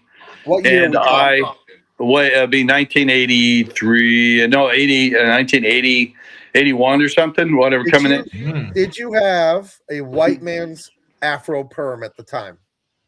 There's photos of me around now. I had kind of like a Beatle haircut. Okay. But anyway, well, what was funny was when I went to do this test, I wanted to impress, because I had previous experience. I had like maybe 5 years experience in animation before I went out there, but I had to really, I was competing against the top guys, like the Mark Davises, the Frank Thomas. I wasn't competing against the kids. I wanted to be as good as they were, the 9 old men, to prove that I could join. It was such an elite crowd. I wanted to prove that I had to work really hard to say, look, I'm good enough to help you guys, right? So now when I was working with Eric Larson, we were working on Mickey's Christmas Carol. That's what the film that was getting ready to be done. What happened was I went ahead and started to animate Scrooge McDuck. We had to do a test. So I animated Scrooge McDuck with a cane, with a top hat, with an overcoat, walking down the stairs with duck feet. He had like about 10 steps that going down to the bottom, right? Instead of just having a character blink and move around, I really went to town on this. Okay. So Eric Larson looked at it, and he was one of the 9 old men. And he said, why don't you start at the bottom? Like ability wise? I didn't know that till later. He said, why don't you start at the bottom? I said, no, but he has to start at the top. How can he walk down the stairs if he starts at the bottom? But he was talking about do something easy, right? And he said, you kids are all the same. You just don't understand. I was kind of laughing because it didn't hit me till a year later. That's what he meant. It's like, don't start with things easy. Don't go really, really hard. Like, I thought he meant have him go from the bottom to the top, walk up that way, right? Instead of going from the top, walk down. And I realized I laughed at myself because I remember him saying, you kids are all the same. You kind of like, you gotta. It was just a funny story that I had one thing in my head, he had another thing, and we were communicating on the same level. I'm a little unclear what he meant starting at the top and the bottom. Like career-wise, is that what he's meant? Yeah. I mean, just with the ability, just do something simple. You don't have to have him walk down the stairs. You don't have to do it with a cane. You don't have to make it so complex, right? He just wanted me to do a real simple performance and stuff, and I really ranked it up, and it became great. It was really worked out well. But it was something when he told me, start at the bottom, I took that as a stairs issue, like on the top and not the bottom. And I said, why would he go at the top? And we were like arguing. I said, how can you animate this if he starts in the bottom? You have to go backwards and come up, and he's looking at me like, you kids. Well, it's good to argue with the guy interviewing you for the big job, Bill. Oh, that's totally what it was. And he laughed at it. What are you talking about, you idiot? Everyone knows that. And I became really great friends with him, and we really had it because again, I learned from a guy that was born in the 1880s, which is crazy. When I was 20, this guy was 85, but he taught me to draw really, really well, and thank God. And when I got there, I had already felt like I had been in the business for like 30 years. I could draw real easy, no problem. Everybody else was struggling. I just did it. And they're like, where are you from? Right. And I'd say, well, I had School of Hard Knocks. If you didn't do it, you didn't get paid. You didn't. So I was tough when I went in there. Are you guys still learning stuff about drawing? Oh, dude, I'm taking an online watercolor class. You never stop. Never stop. Yep.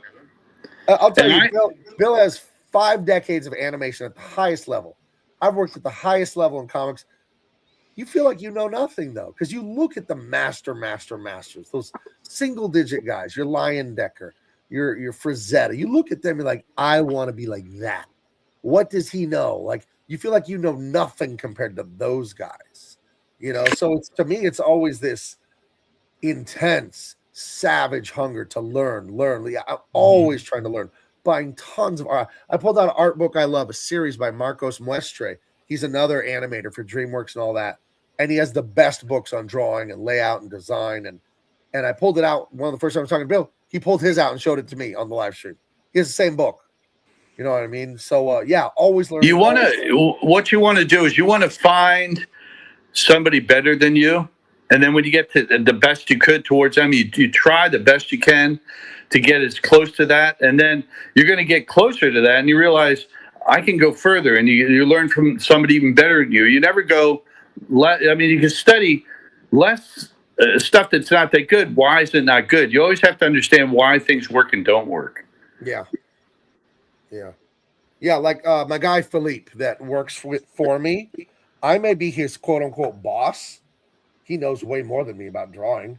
So I'll send him my drawings. I'll ask him questions. He'll send me a sketch. Oh, do this, change this. Bill fixed this cover for me, a minor error. So right here, right here, where his sleeve is going into her wrist, Jericho, that black line of his sleeve originally was lined up with her wrist.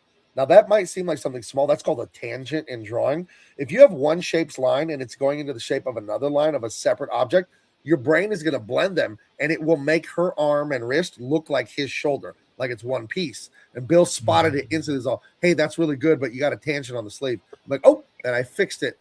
but you always want to be around dudes better than you. You always want to be around people more experienced because it's not stealing, but you're taking their knowledge. It's work I don't have to do. He learned it for me and then just tells me, yeah, it's like this. Like, aha, got it. So, but I would assume this applies to every field, not just art. You know, you want to have mentors. You want to have, I don't know, art. I look at art just no different than when I was a construction worker, but I don't know. I guess it is really different than other jobs. I don't know. I've never had a normal job. Well, okay, let me go into houses and architecture because I'm a background guy. But you're framing it, right? So you're actually framing your artwork. You're constructing grids and framing wireframe around your drawing. You're doing depth. So you're seeing things in dimension when you draw. That's the way when you build something, you just don't build it flat. You're thinking of the shape you're putting together. And that's what you're doing. You're constructing a flat piece of paper and making it dimensional. And a house is like flat pieces of wood that you're angling out to make a shape, and it's all designed by shape. Yeah, it's that old. I was a carpenter for just a minute, but there's that saying in carpentry: measure twice, cut once. Yeah.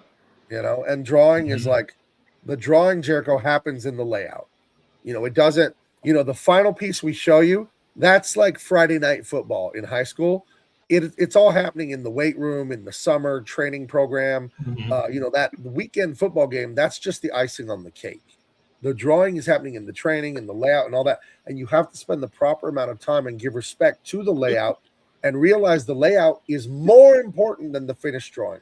The finished drawing is the fun part where we get to show off, but the layout is where the actual real drawing happens. You know, that's just how it is. If you don't get the sketch correctly, you're dead.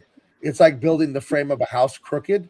The house is going to fall. It's going to fall on somebody's head, dude. If you don't have the foundation poured right for the house, don't even start. Yeah, it's going to be a disaster, dude. I'll show you some evolution here. Let me open this real quick. This is Joe Bennett. This is his Tyrus cover, and then how it ended up. But you got to see it has a proper foundation. Let's pop this up on the screen here. Hopefully this shows up good. This is the first sketch he sent me, like in an email. No, it isn't. No, this is like the second one. The first one was a little bit different. He sent me this one. Look, there were some buildings going up, receding. You had Tyrus. People were twisting more of the camera. This girl's more of like her butt and back were facing the camera. So characters moved. I sent him some notes on this. I said, oh, the goat guy and the mountain lion guy, they're a little too thick. My characters are thinner, blah, blah, blah. I gave him a few notes. Then he sent me back this. These were his pencils now. His layout grid. You see all those angled lines to make the three-dimensionality of the building? Like, look at that. You see those lines kind of going in and out at the angles? You have to lay those in there so you can get the perspective of the building. So all those windows and all that thing, they're all at the ground. And you find that horizon line. It's all very technical. But that was it there. Then these were his pretty close pencils. These are not final, but these are pretty close. And then he sent me the final pencils. And then I went ahead and made this out of it. You know what I mean? I inked it up. So, you know, but if I don't lay my foundation right and he doesn't lay his foundation right, the whole thing's screwed, dude. The whole thing's not going to work if you do that. I'll show you this real quick. Open recent. I'll find the layered version of this file because that's just a flat one there, but I'll find the layered version and I'll show you how these things are put together. Cover, Joe Bennett cover. Hold on. RGB PSD. Okay, I found the file. So this is the file here of the actual cover in layers in Adobe Photoshop. So what I have first is this. Here are my inks. What I did, since I drew it digitally, I was smart and I separated the I separated the characters and the background. And that's going to come in handy later because you're going to lay in a foundation of color. So here's just the color with the drawing. Right, so this is like a sandwich in Photoshop. There's these layers here. So this is how this works. Then on top of that, I can add some shading, right? I can add some rendering. Here's the rendering without the colors there, right? When you see the checkerboard, that means no information. That means nothing. So there's shading, there's highlight, there's all this stuff. And then you get to here, and then you have this layer on top is all your smoke and fire and all that. So it was really good to separate the characters from the background. That way, when I do this stuff here, I can color. You see the black shape of the characters? I can leave that black and then put lights on the building and fire and electricity, and I don't disturb the black ink of their drawing. You see, so that was very handy to have that, you know. So that way, that's how you create that depth there. So you're doing a lot of selections in Photoshop, but you're really painting like this stuff. These are brush strokes, you know. I'm doing brush strokes and doing all these selections in Photoshop to create this final image here. But you see how much it adds to put that color over the background. Look at like this. It's a little flat, and then you pop in that color, it pushes it away, you know. And then another thing you need to check when you push Command Y in Photoshop on a Mac, this is computer RGB, red, green, blue. This is CMYK, like newsprint. So you can get a preview of what it'll look like actually printed. So that's a very technical way that we put this stuff together, but it's all it all starts like my color theory here. I have to get that correct. And then when I start rendering, I have to understand what I'm doing there. So yeah, this is, you know, people are like, oh, you could just draw. It's just a talent God gave you. It's like, yes, but it is decades of work also. You know, there is talent involved, but dude, you'll never be good if you don't practice. You just never. And then you have a Superman comic #1, which is like 4-color process, and it's worth $15 million. Right. I mean, that's the way I started, was 4 colors. It's so amazing now with everything like Gabe's doing. It's just like, you know, I can't even imagine what goes into comics now.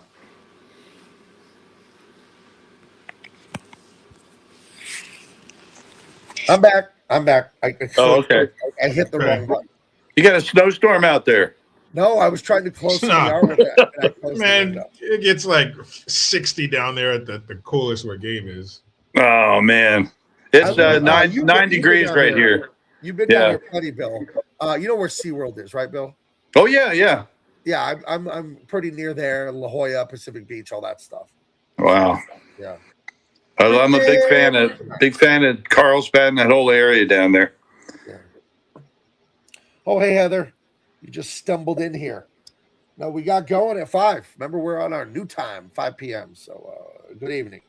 Good evening, man. Good evening. Bill, did you ever get out our guest at the bottom? He's Blackout Bill. We don't know what happened to his camera, but he's Disney animator. Remember, he's on our show about 2 months ago. Bill, so you animated so many cartoons, Roger Rabbit, you know, Iron Giant, you know, all kinds of stuff, all kinds of great famous cartoons, Saturday morning cartoons. Did you ever do any voice acting, Bill? Did you ever like, hey, you know what? I want to try my hand at that. Let me think. Yeah, a little bit. Really? But you know, it's funny that I knew Mel Blanc, the guy that did the 1,000 voices for Warner Brothers. Oh, the greatest. When somebody is good at what they're doing, you know, if you could do a voice that is so amazing, you can see pictures, you can draw to the voice. And that we used to get in the beginning was we get a scratch track. We get the voice pre-cut. Chuck Jones would do that. You cut the whole thing together in sound like a radio talk show, and then you board right off of that. Wow. So instead of what happens now is you do the drawings and they record the actors to match the drawings, and then you have to animate to match the voices. How? No, wait a minute. So we record me saying, I'd like a slice of chocolate banana pie. How would you animate that? How do you know how many frames to make me say that at that speed? That seems insane. Well, it depends. You have to edit together the film, so you cut out what you may be in different angles saying that, you know, doing it straight on from the left to the right, how it's going to camera cut. And what you do is the way you edit together the audio first. And then how do you do the math of I need this many drawings to say the word banana? In the old days, it's 24 frames a second. So you use a metronome or a stopwatch. And then you count how many frames it would take to get you where you want that dialogue to be. And you're not going to, a lot of times, is that going to be too short or too long for the intercut in the sequence that you're working on? So it's like, well, we can only use a little bit of Gabe animating saying it, and then we're going to cut to another character who's animating and had Gabe's voice over top of that. Cut on the action, cut on the dialogue. Okay, so you cut out having to animate my face by cutting to my colleague reacting to me or something. Right, and you might have the continuation of your dialogue over top of his artwork, over top of the other character's reaction. Wow. Okay. So it's a layered process, just like you do in Photoshop. I see. Okay, now Bill, I originally asked you the question. You told the story about the stairs, but what I was asking was like a Hollywood party.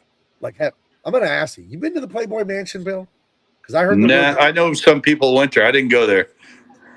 I know the guys that did cartoons for the magazine. And I got a great story about Doug Sneed. Yeah, Doug Sneed did those gorgeous watercolor illustration one-shot jokes in Playboy magazine for years, and he was always at Comic-Con. And I had a table in Artist Alley before I had a big booth for my company. I had a table at Artist Alley on the south end of the San Diego Convention Center.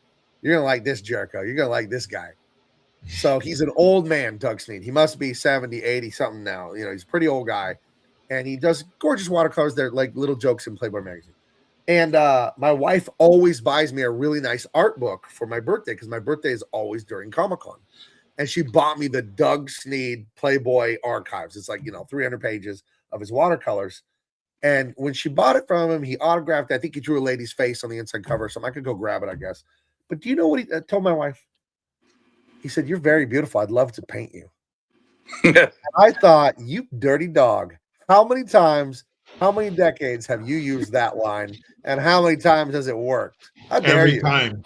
How Every dare time. you? How dare you? It worked every time. That's why he keeps doing it. well, You're very beautiful. I'd love to paint you.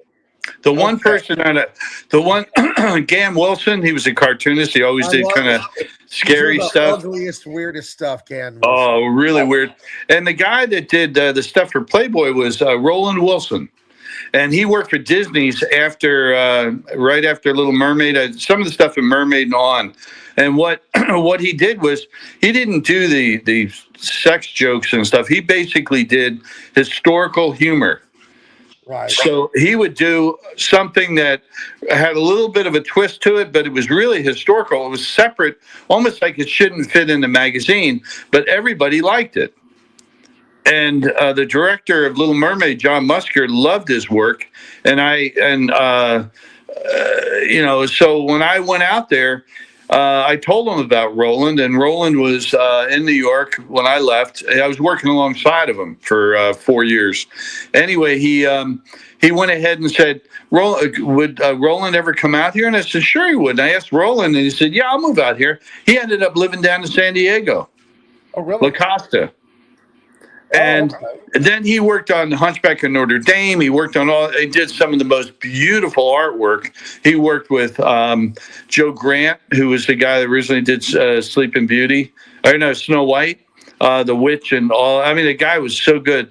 And he wanted to get out there and really get into know the ink and paint company, the ink and paint department, because the ink and paint was massively, the color theory to put the paints on the cells were so amazing in a sense that every cell grays down the color. So you get a clarity in Photoshop that's straight through. Well, on cells, it puts a great, so you have to have the bottom cell has to be really massively bright. And then if you go 4 layers up, you can do about 5 layers. On the top layer, that may be a peach color. Well, you can make the bottom layer, if it's really bright, become the same color on the top level. It was like this layered trickery, how to get all these things working. If you ding a cell, you'd have to redo the whole thing again. You get a little newt ring or a little something, you get a crack in the cell. It could be exactly like your entire drawing you just did. If you got one for Tyrus, the new one, if you had one mistake in there, you'd have to redo everything. Because you couldn't film. That's Roland Wilson right there. Yeah, and here's the kind of jokes you're talking about. They're not sex jokes in Playboy. It's Leonardo da Vinci, obviously, with an apprentice, and the guy has a diagram of pizza there. He says, that's just a little idea I had for snack food. Because, Da Vinci was like a prolific inventor, right? So and Yes. Italy, so, but Right. I would sometimes stand there in the room and he would pose me in the position to do the drawing of the kid. Wow. So I work right next to these guys. So a lot of the stuff, he would research all of the different locations, and he really got into all the history. I thought that was so amazing. So I have a big collection. I got some of the original ones of his at the house here. But it's just stuff that you pick them up, and he did so many different things. If you look him up, he actually did a book recently. His wife put it out.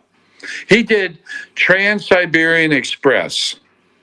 I'll have to look for it. Richard Williams. He worked with Richard in London. The guy did Roger Rabbit.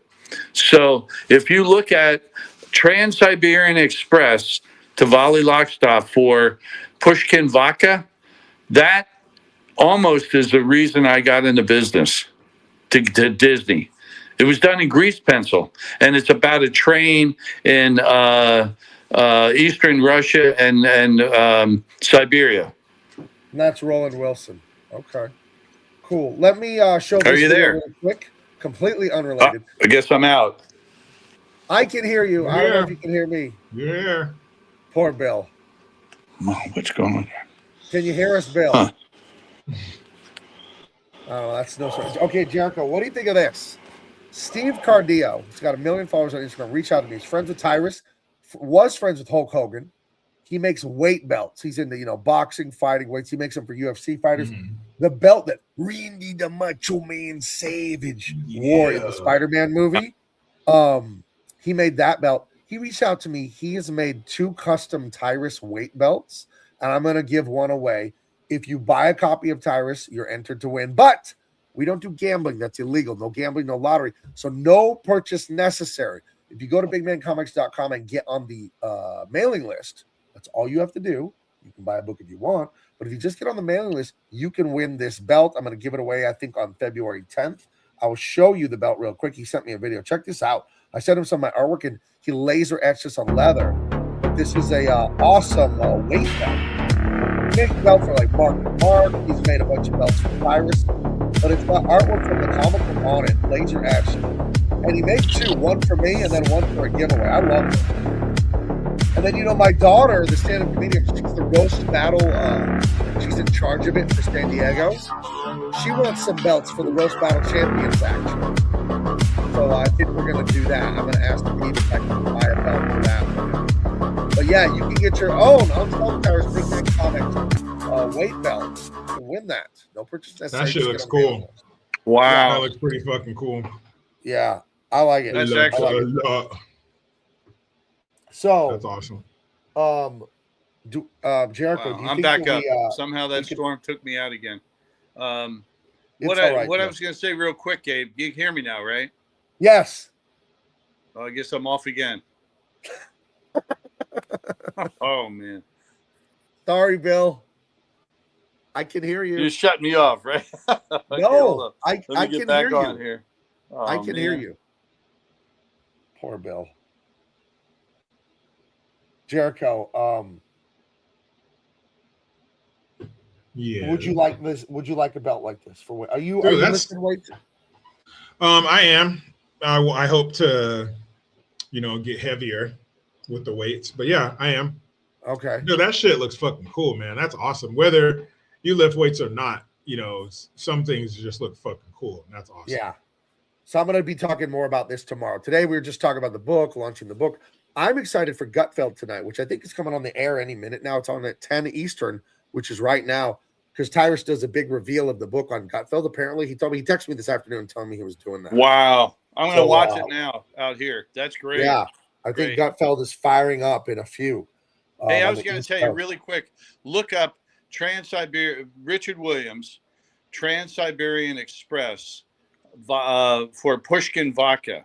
It won all these awards. It was done with grease pencil, and that is really some of the best drawing animation I've seen in years. Okay, I'll have to find So- that. But I'm gonna jump and set up Gutfield here. I want to see what's going down. Okay, well, tell me about it. Jericho and I are probably going to do a little bit longer, but thank you for joining us, Bill. You're always Yeah, a man. hoot Good with all talking your to you. inside Good to see you. stories. Okay, Yeah. good to see you again. And I'm gonna Hey. again. It's 10:01 here, so I'm gonna jump in. Okay, I'll see and you. Bill, Yeah. I'm sorry my Broncos had to do that to you guys. Well, you're gonna be down there next week, right? What You're gonna go Denver. You're gonna go to Denver.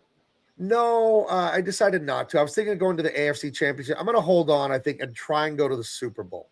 Oh, So you guys need to buy a lot of these Tyrus comics because it's not cheap to go to the Super Bowl. Yeah, get me to the Super Bowl, damn it. Yeah. Oh, so, man. Okay. Anyway, I'll see you later. I don't want to travel to Colorado right now. I think I'd rather just drive up the coast, stop by, see Jericho, and say, well, bye, Jericho. I got to go to the stadium because my team's about to win another ring. So I'll see you later. So, oh, man. Hey, I'll see you guys later. Great talking. Bye, Thank you, Bill. Hey, stay warm, man. Stay warm. Bye. Adios. All right. I better remove him because I don't think he shut it off.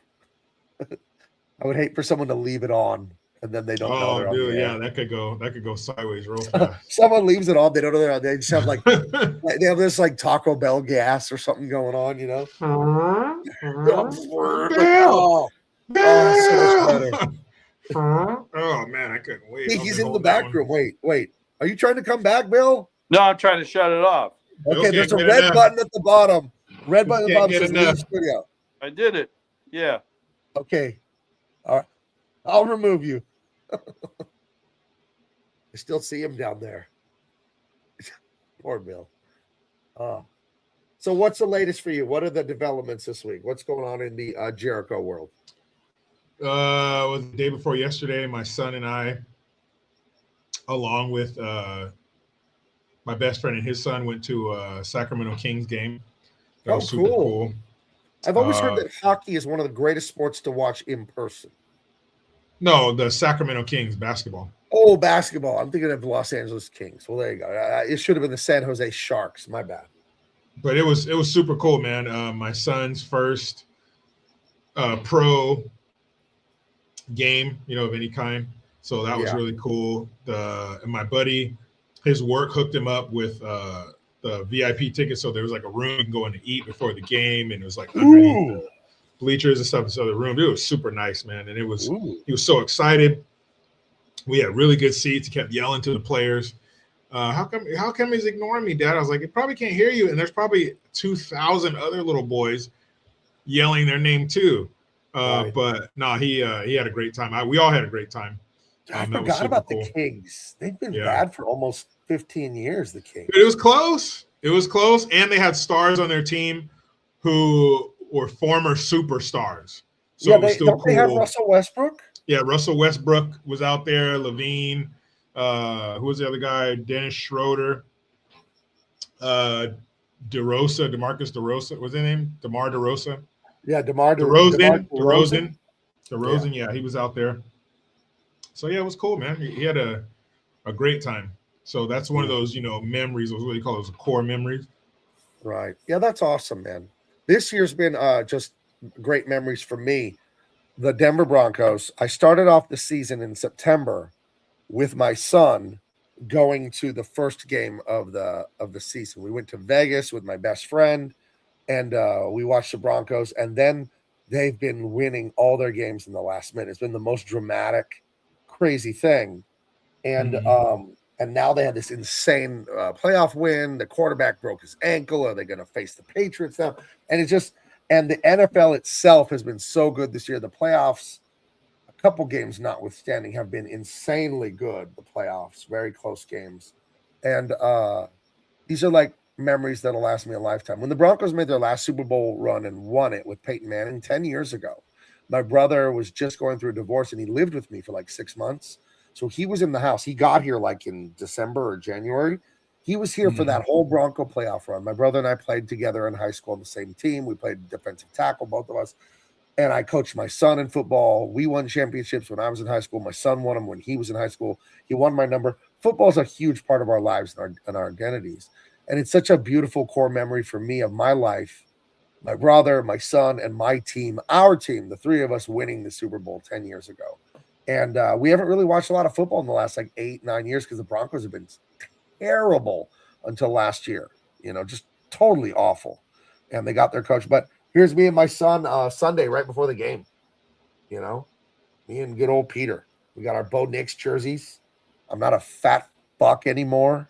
You know, Sure is nice, huh? I saw a picture of me at Comic-Con with like you and Dean. I was like, oh shit, I was 305 pounds, wasn't I? So yeah, same here. Yeah. I see that picture of Comic-Con, I think 2 years ago when we met Eric July. Yeah, let me go find it so we can make fun of ourselves. I'm gonna go find it. Eric July, Brandon. Yeah, Brandon Taylor, Brandon that guy Alex. Yeah. It was Fat Boy time. It was what year was that? Would that be 23, 22? What do you think? It'd be 23. Okay, let me go look. July of 23. I'm gonna go find pictures of us. I was 305 pounds. Dude. Oh, I was more than that. Oh, look at this. Okay, here's a good one. I found one. Look at me and Tyrus has lost a ton of weight. Look at this picture of me. Hold up. Wrong button. Look at this picture of me and Tyrus. Look at that. Holy shit. We both lost a ton of weight. Damn, dude. Look at this. Look at this face. Like I'm hiding nuts for the winter with these cheeks. I don't know who. I'm talking to my friend Hector there. Holy shit, dude. Yeah, I got to find those pictures of us. But do you think you're going to come out to Comic-Con this year? Yeah. Okay. I think so. I want to. All right. Yeah, you couldn't make it last year, but hopefully you can make it work this year. That'd be awesome. So let's get into it. I want to go. Okay, I'm going to find some pictures of us. I'm looking. I'll find it. Oh, we were hefty boys. What the hell? Oh, here it is. Here's the picture. Here she is. Look at this shit, dude. Okay, here we are. 2023. This summer it'll be 3 years. And look at this. Look at this. What the fuck are we doing? Yeah, that was crazy. 350. Would you like some more donuts, jerk? Yes, I would. Slide one on each finger, please. Right? Yeah, man. Yeah. It's a trip. You know, the way your clothes. Dude, I'm wearing clothes that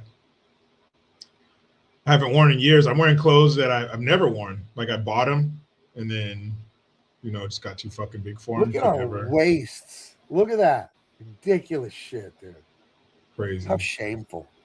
Crazy. Walking around like this. That same shirt now.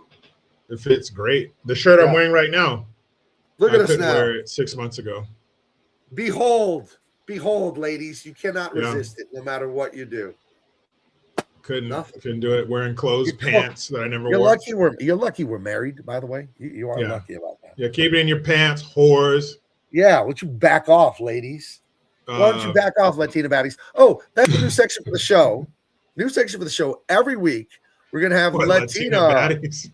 Latina baddie of the week. No, you're doing that on your own. Yeah, smart man. No, I figured out how to do Latina baddie of the week. I figured out how to do it. Or just put up a picture of your wife every week? Yep. Drum roll, please. The Latina baddie of the week is my wife. There you go. Dun, dun, dun. Tune in next week for Double Impact's Latina baddie of the week to see if my wife wins again. Guess who? You could have like a little midget ride out on a tricycle like the Telemundo shows. Look at this. Yeah, right. Hey, muchacha mala! And I'll just ride by on his little scooter. It's my wife. My wife. My wife. Did you ever see Borat? Oh, dude. See? That's another thing. And has this always been? I guess it has been because everything new, then it's around and it's not new anymore. And everybody's like, oh, no big deal. But when Borat came out, I think in 2006, maybe? Long time 4, ago, 5, 6, somewhere around there. Yeah. I think it was before 6, yeah. Yeah. We never seen no shit like that before. Like we had Jackass, but that's more like stunts to themselves. We had never seen like in a big movie like this guy go out and do this shit to real people and they didn't know. Right. That shit was I couldn't watch it. God. When he got to the rodeo and he started singing about the blood of our enemies and this, I turned it off. I could not watch it Dude, anymore. if you couldn't handle Borat, do not watch Bruno. Bruno. I saw is about half so an hour much of worse. Bruno and I turned it off. What's up? My name When is he- Bruno. When he's doing this, Dude, when he makes his into the dick go camera? around. yeah, right into the camera like that. What? I turned it off. Like you remember when he brought the little black baby on that like Oprah show? Dude. What did he name the kid? I forgot. He named him like OJ or something like that. Yeah, yeah. Dude, that was so fucking crazy. And then the most fucked up one is when he had the parents bring their kids to a photo shoot. And it was little toddlers and they dressed some of them up like Nazis. And the other ones they put in a little wheelbarrow and he's like putting them in the oven like a little Jew kid. He's putting I in the oven. I didn't even see that. I turned it off. So then these parents bring their kids in. These girls are like 8, 9, 10 years old. And he's playing the director. You know, they have this casting call. And these are real parents bringing their kids in, little child actors. And he goes, yeah, I like your daughter, but she needs to lose like 10 pounds or something. Yeah, is that good? It's Can like you a do that? 6-year-old. Yeah. And the mom's like, yeah, whatever. 10 pounds, no problem. We'll do it. Like multiple parents just will. Yeah, whatever you need, we'll do it. Like, how do you tell? And the little girl was a thin, little, normal 8-year-old girl. She needed to lose no weight. But how would you broach the subject with your child and make them, what do you do? Like giving them less food? Do you tell them they need to lose weight? Like, how do you even tell a little ass kid that? It was just so crazy. But to see these parents willing to stop at nothing to make their kids famous, it was really sad. It was a real indictment on parents. But those two movies, groundbreaking. Now we have social media. Anybody can go out there and fucking do some crazy shit. But wow, We got a special request from Heather. She says, do ordering at Jack in the Box or La Bamba music waking you up in the morning. That's my favorite. Is this something we need to role play or what are we doing? Oh, the Yumbo Yaks. Like the Yumbo Yak. Don't they Yumbo Yak? Hola. And then ¿Quieres, me das dos Yumbo Yak? Yumbo Yak y un Pepsi y Sprite. Pepsi. Y Sprite. ¿Quieres? Dude, and then behind me with the construction, when they're doing the houses, building the houses, oh my God, every morning. Bam, bam, bam, bam, bam, bam, bam. Like, you fucking assholes. Boom, boom, boom, boom, boom. Shut the Boom, fuck boom, up. boom. It's 7 o'clock in the morning, you piece of shit. I don't Si care no how me long you've been out. quieres. Fucking dicks. I don't know, dude. Foreign music makes me mad. The farther away it is from America, the more it makes me mad. And then you had your only vato. you have these Muslim families that live back there too, and they're blasting their fucking bullshit ass music. Yeah, I don't like it. I don't like it. It's not made for my ears. I'm sure they're good people. Yeah, blah, blah, blah. Our kids go to school together. I just don't want to hear that. I don't want to hear that shit. Turn it down. I don't know. Yeah, I in Colorado we had some Mexican neighbors next door, and it was Friday and Saturday night until 2 or 3 in the morning. Started to be boom, boom, boom, boom, boom, Nah. boom, boom, boom, boom. What time? Boom, What time are you supposed to turn down loud shit? 10:30. On the Oh, weekend, you're nicer than me. No, You're on the nicer than me. weekend, like 10:30. Weekday, you're done at 9. Knock it off. Right? It's called Yeah. being considerate, being respectful of your neighbors and their schedules. Nah, dude. If we had people right behind us, they were bumping that shit late at night, at 12 o'clock. They were still going. I called the cops. Now, if they had come over and said, we're going to have a party, if there's any problems, let me know. Here's my number, text me, or anything like that, I would have gone over there and talked to them or text them like they asked me to. But the very fact that you're going to blast your music late at night and not give a fuck, man, I'm not going to give a fuck. I'm not going to give you any heads up. I'm calling the cops. And then half an hour later, that shit got turned off. Quit. It was like, bam, bam, bam, bam. Boom, done. I was like, yeah, the cops must be there, assholes. Fuck them. I don't like that. You got to be considerate when you're out in public, when you're in your neighborhood, around your neighbors. Be considerate. If your dog's out there barking, take that fucking idiot in the house or something. Why are you going to have him out there barking for an hour straight? That's so inconsiderate. I don't have any neighbors like that. My wife woke me up at 4 in the morning on Saturday. It was like 3:50, 4 because there was something like screeching outside. Unclear what animal it was. We've got a chicken coop with chickens. So she jumps up in her nightgown, and it's not like a grandma's nightgown. It's a different kind of nightgown. Runs into the backyard with a flashlight. Latina baddie nightgown. Yeah, it's the Latina baddie of the Latina week. baddie edition. Yeah. The Latina baddie line. That's what she got. Yeah. But she runs out into our backyard. It's a dark night. No one's going to see her with the flashlight to scare away the raccoon that's murdering our chickens, except for the part where the sound is coming from much further away in a different direction. And I point that out to her. Then I couldn't go back to sleep. So it was 4 a.m. and I fell asleep at 8 a.m. Then I woke up at 9 a.m. And I hadn't gone to bed until 1:30. So I slept from 1:30 to 4 and then from 8 to 9. So I wasn't feeling the hundo the next day. I was a little tired. Not a lot of sleep. All right. We got through it. Not a lot of sleep. But yeah, she just jumped out of bed. Hey, does your wife do this thing where if she's asleep on the couch and you come up and touch her and go, honey, we gotta go to bed? She fell asleep. And when you go to touch her and say, we gotta go to bed, she goes, oh. Does she do that? Because my wife does what that. What are you dreaming about, girl? Like just touching and saying, hey, we gotta go to bed. So now I'll just scare her on purpose, you know? Get up! Go to bed. Put on my Creature from the Black Lagoon mask. Yeah, get a kitchen knife. Time to go to bed, motherfucker. Well, my wife, she used to work out of the house many years ago. And I told her, and she would get up early, like at 5 or 6 or something like that. I told her, one of these days, I'm going to go outside when you're not looking. I'm going to lay down in the back seat. I'm going to wait till you drive like a mile, and I'm going to reach up around the seat, and I'm going to just grab you. And she's like, no, don't. Then you'll have to walk me to my car every morning. Dude, my wife would divorce me if I did that. My wife is the biggest. But it's so funny, right? She's the biggest scaredy cat in the world. If I scared her like that, I don't think she would ever forgive me.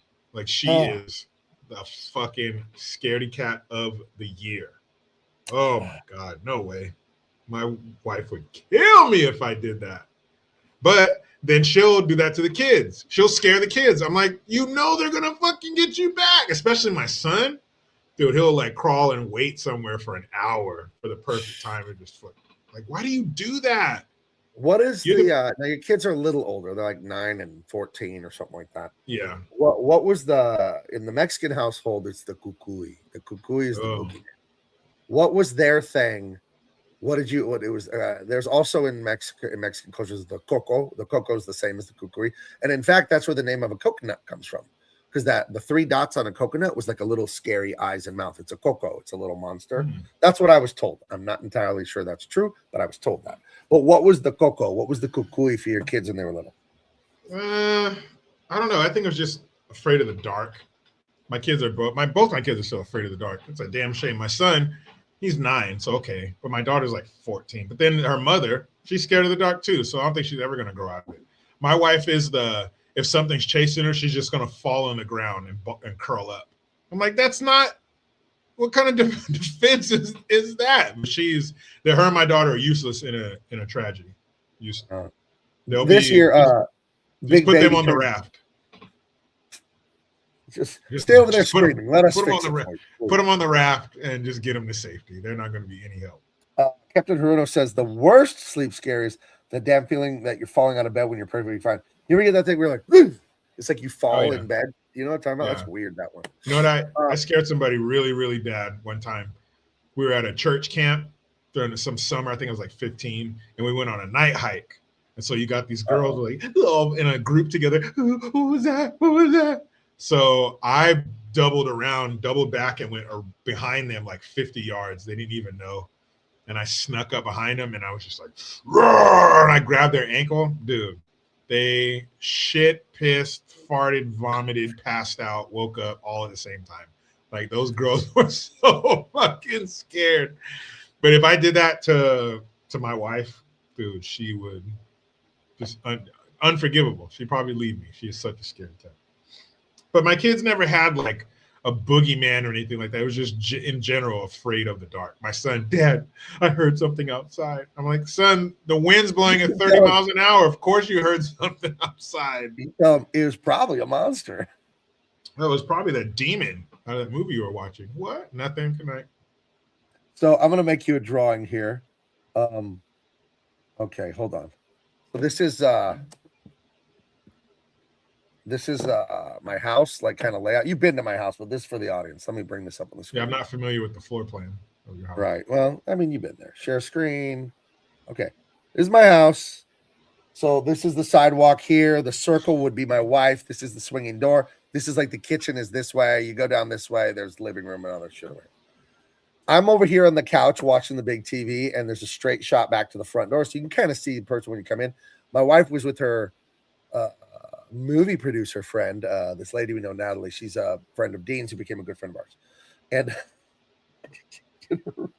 Captain Bruno says, nice house. Sweet fucking house. That's not all of my house, okay? No, that's it. I've been there, guys. It's a bunch of straight lines and fuck everything's white. And it is also white with black lines. Everything's white. It's very crazy. So she's coming home like at 11 or 12 because her and Natalie went to dinner. And I'm over here on the couch, like I'm over here. And I run around this way and I come back into the kitchen here and I make sure the lights are off. And I'm just standing here in the dark. So when they get to about here, they open the door and they're talking. There's a basket here to put your shoes and shit. They're here and they're not. And this is dark. It's dark in here where I'm standing. And I'm like 2 feet away from them. And they're there with the keys and the shoes and the purses. I just go, hello. And my wife turns and goes, Dude, I'll send my wife those videos of like people scaring their wives. There's this one lady, and she makes like these fucked up faces and like sounds when her husband scares her. She'll be like, or like, fucking, it's so funny. But I'll send them to my wife. She'd be like, you better not fucking scare me like that ever. But it is the funniest shit in the world. I like this one too. I told my husband not to pound on the bedroom door after I think he's at work. It's about, Yeah, I had a friend who grew up with 5 older sisters. He was the baby and the only boy. So he got away with murder 24/7. Yes, probably. And being that he had all sisters, the punishment was more psychological than physical. You know, your older sister's not going to hold you down and fucking tap on your chest. Or let the spit fall out of their mouth and suck it back up. They're not going to do that. That's your older brother, right? But his older sisters would always fuck with him mentally. So one time, his parents left his two of his older sisters in charge, and they went somewhere.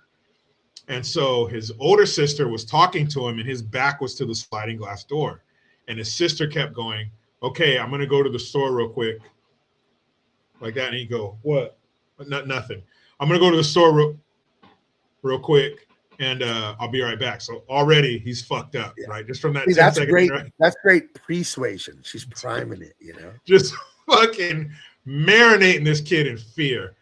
And so it was his 2 older sisters and her friend. They all left. So he thinks he's at the house by himself, but they left the friend upstairs. So she starts walking around upstairs, opening and closing doors and shit. And he's downstairs just fucking losing his mind, thinking that there's somebody in the house, like stomping around and shit. Scared the fuck out of him. Then they come in, oh, got you. He said he was a nervous wreck, like a psychological nervous wreck, every time his parents would leave after that because of how scared his fucking sisters would fuck with him. He's like, man, I wish they would beat me up. He's like, I wish they just would have kicked my ass and not played the psychological warfare with him. But I was like, dude, that's so fucked up. Just to look behind him and be like, oh, nothing, forget it. Already, his mind will take it from there. You don't even need to do anything. His mind will scare the shit out of him after that. I was like, man, that's so fucked up. I was like, if you had older brothers, they just would have beat your ass and you would have been fine. Big baby turned 3 December 5th. Uh-oh. And we watched The Grinch a bunch of times leading up to Christmas. She really liked the old 1966 cartoon. It was a fantastic cartoon. And she the Grinch is kind of a jerk, and he's a little scary for a little 3-year-old. And I would play with her in the living room. I'd chase her by the Christmas tree. I'd go, I'm the Grinch. I'm going to take all of your toys, all your presents. I'm going to take all your food. I just name all the things I was going to take. And she's like, no. And she would attack me and this and that.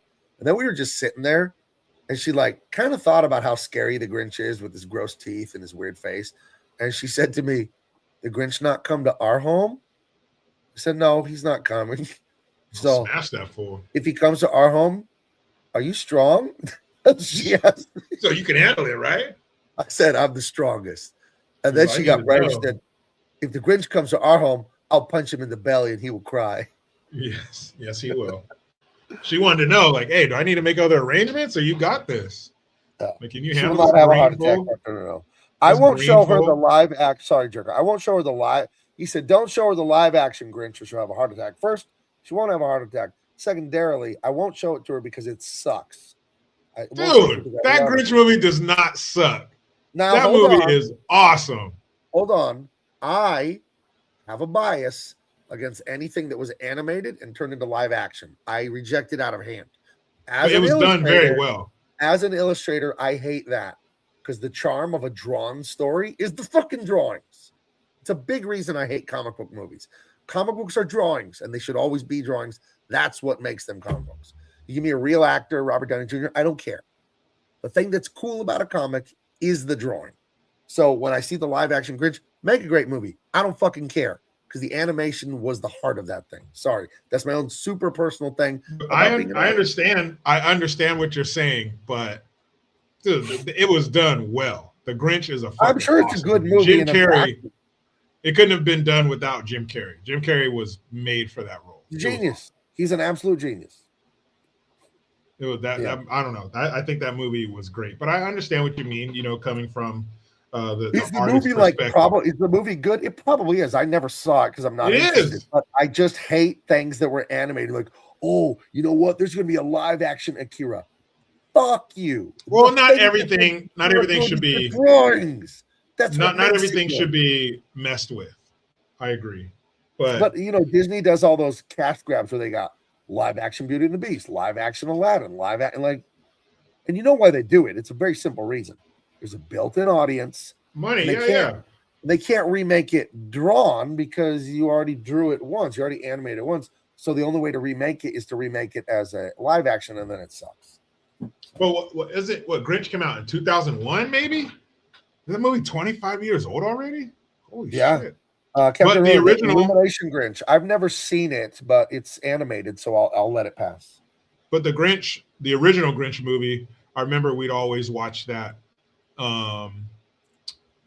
Before Christmas break, that was one of the Christmas movies 2000, one of the Christmas movies we'd always watch. You're a mean one, Mr. Grinch. Mr. Grinch. That's a good one. I like that movie. A greasy banana peel. And when they go inside, they like X-ray his chest and his little fucking heart, just a little tiny fucking piece of charcoal. Prune of a heart. Yeah, he's a dick. Grinch was a dick. Remdog says some comics translate well, though. Road to Perdition. Oh, they make good movies. I'm not saying the movie isn't good. In a vacuum, the movie is good. It's entertaining. The Dark Knight. I've liked different, like Batman. I like movies. But as the guy that makes the drawing and you slave over the table, it's like such an insult that the viewing public is like, yes, the Avengers are cool in the comic, but they're not real. They're not legit. They're not cool until it's Tobey Maguire, Robert Downey Jr., Heath Ledger. Then it's real, and then it's official. It's like, no. No, I don't agree with that. The real art is the drawing, not the actor pretending. No. For sure. It's not the same as the comic, but comics don't get the respect they deserve. No respect at all. But in the world of movies, there are some fucking bangers out there. And if I didn't do what I did for a living, I wouldn't have this opinion if I didn't do what I did. Well, see, and there you go. Coming from someone who doesn't have that background, it's a great movie. But like you just mentioned, Road to Perdition, awesome. History of Violence, awesome. Yeah. Viggo Mortensen, Ed Harris, believe me, great. When they back up the truck from Paramount or whoever to make the Tyrus movie, I'm not going to have any problem with comic. Yeah, you're not going to have a problem with that one being made into. The only thing I'm going to ask them, I want so many zeros on that check. It looks like it says ooh. But you know what? We'll just sign it. You fill it out. How about right? Surprise us. Surprise us. How many zeros? How high can you go? What you think is fair, son? Yeah, here you go. Here, there we go. There's my signature. Now you gotta fill out the numbers. First, like Bugs Bunny. Right. Yeah, and fucking fill out the amount. It's up to you. Surprise me, kid. You know, but with the right people in the right way, you can transfer something from the comic book world to absolutely. No, they are world. Good. They are good. I just have a chip on my shoulder that comic books are seen largely as like children's fare, and they're not. It's just another medium for stories. Respect the source code. Do you have the same regard? No, of course not. No, but I think Grinch did that.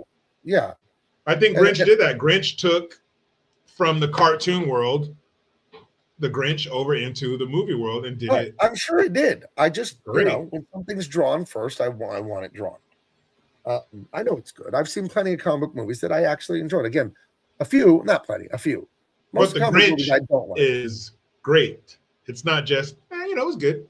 No, the Yeah, Grinch but that movie is original amazing. basic animation is like, that's royalty. That's animation royalty. But the Grinch is movie royalty. It took royalty from one kingdom and put it into another. The Grinch movie is not just, it's good. I mean, I've seen them. You know that tone. No, that's not the Grinch. It's so off-putting of The Jim Grinch Carrey. It looks terrible. Awesome. It looks like the cartoon. It doesn't look a thing like the cartoon. That's you couldn't make a face that looks like that cartoon. It's totally defies human anatomy. The giant eyes, the way the mouth can get, like, he can't do the things it does. It's inferior. The face that they chose was awesome. Jim Carrey did an amazing job as the Grinch.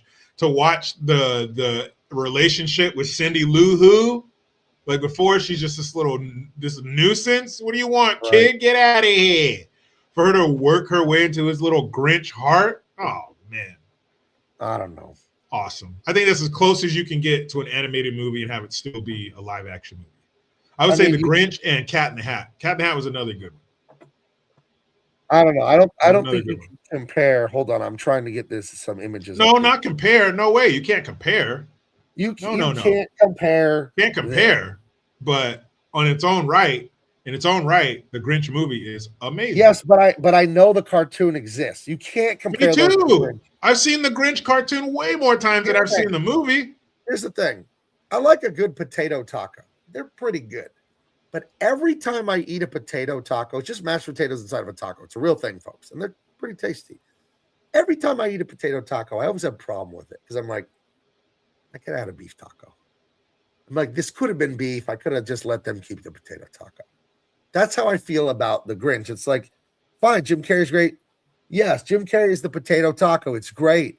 But I know this one exists. So this one existing ruins the other one. I don't know. It does. But have you seen the Grinch? I've seen clips, commercials, but just the look. No. Remember, I'm an illustrator. I'm an artist. It's so visual for me. I understand. But visually, the Grinch movie is awesome. I think it's a potato taco, dude. Delicious. It's not a potato taco. The potato taco would be the best taco if the beef. No. No, the Grinch cartoon is a filet mignon taco, and the Grinch movie is a New York steak taco. Like, hey, New York, that's a good cut. It's not a filet mignon, but it's a damn good cut. Boy, it's good. You wouldn't be, but you wouldn't be mad at a New York steak taco, would you? Hell no. I would be mad at like that thing too. If we had al pastor, marinated pork with the pineapple chunks, and then you gave me a potato taco, I'd be like, keep it, man. I'll have 2 al pastor. Of course, because it's meat. But there's no meat greater than beef. Beef is the pinnacle of meat. This is horrible, this face compared to it's not. Look at the eyes. Everything. Okay, I'll teach. I'm not trying to be condescending, but I will teach you something about But you're going to be. You're going to be. The eyes. The characters in the eyes, the emotion. But it's a human. It's a human versus animation. You can't compare. But within the boundaries of humans doing movies, the Grinch is the pinnacle. The Grinch cannot be dismissed as, it's a potato taco. No. I'm going to downgrade it to a turnip taco if you don't stop. No, this fucking movie joins the pantheon of great Christmas movies. This is on with Christmas Story, with It's a Wonderful Life, with Christmas Vacation, with Miracle on 34th Street. It's up there. It's up there. No, It's a Wonderful Life is it's at the peak of Christmas movie mountain all by itself. Nobody's even close. But if we're talking movies that are going to be on during the Christmas time, it's The Grinch for sure. And also that other chunk of shit, one of the worst movies I've ever seen, Christmas Vacation. I don't want to. What are you talking about? That is not only is that a bad Christmas movie, that is one of the worst movies I've ever seen. That's insane. Even Tom Brady lost the Super Bowl, and the amazing Christopher Columbus. Who's our guy? Are you thinking Chris, as in the guy who discovered America, Christopher Columbus? No, the movie there. Did he? Oh, who's our guy that did Pretty in Pink, Breakfast Club, 16 Candles? John Our guy, Hughes. John Hughes. Sorry, I got Christopher Yeah. Columbus and him worked together on Home Alone. The amazing John Hughes. That's his Eagles, Eli Manning to his Tom Brady is Christmas Vacation. That is one of the most unpleasant movies I've ever seen. How? I will never, because it's hateful. You can just to whom? All of the characters are hateful pieces of shit. I don't like movies like that. Everyone is crass. Everything sucks. Everyone's stupid. Everyone's got a scheme. Everyone's insulting everyone. There's a lot of mean insulting at the beginning of Home Alone, and it's redeemed by family and love. And geez, that's wrong to treat each other bad. This, they just treat each other bad. That's the same way it ends when his boss comes over and he's like, yeah, I shouldn't have done that. I shouldn't have messed with the bonuses. It's so dude, that movie's fucking awesome. That movie's awesome. But again, once again, Gabe, this is a movie that you've seen as an adult, so you don't have the rose-colored glasses of being a child and viewing the movie through those. I can't believe you were allowed to watch that as a child. Gabe, I watched crazy shit as a child with my parents. The only thing that I wasn't allowed to watch is titties. But my mom would like reach over and cover my eyes, and then the titties went away. But language, violence, I was right there. I like how they're gonna cover your eyes, and they should, but like you've already seen them jiggling all over. And you were following them I didn't know why. I was too young to know why, but I knew I wanted to do that. I knew that I wanted to be around titties. It is weird being a human being. Think about being a human male. You're born, your mother takes you, pulls her boobs out and feeds you. So you see boobs for like the first year or two. You need boobs. You need them. You see them, and it makes sense. It's natural. It's feeding you. It's a good context. Then they go away, and then you're not allowed to see them until you're, grown. So you could talk some woman out of them. Some of us get there a little earlier because we're a varsity football player and we're handsome in high school, But you see them at first. They're shoving them in your face. Yeah. Then they go away. And they go away for a few years. They go away for more than a decade. And you spend a lot. You're preoccupied with trying to figure out how to see them again. And then when you do see them again, you never want them to go away ever again. And then you lock them down, and then you have them all the time. Okay, so we got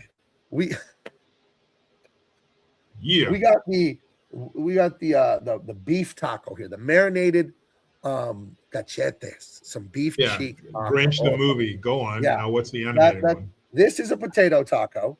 No, that's ridiculous. Yes, I overrule. That's absolutely ridiculous. Christmas Vacation is a cactus taco.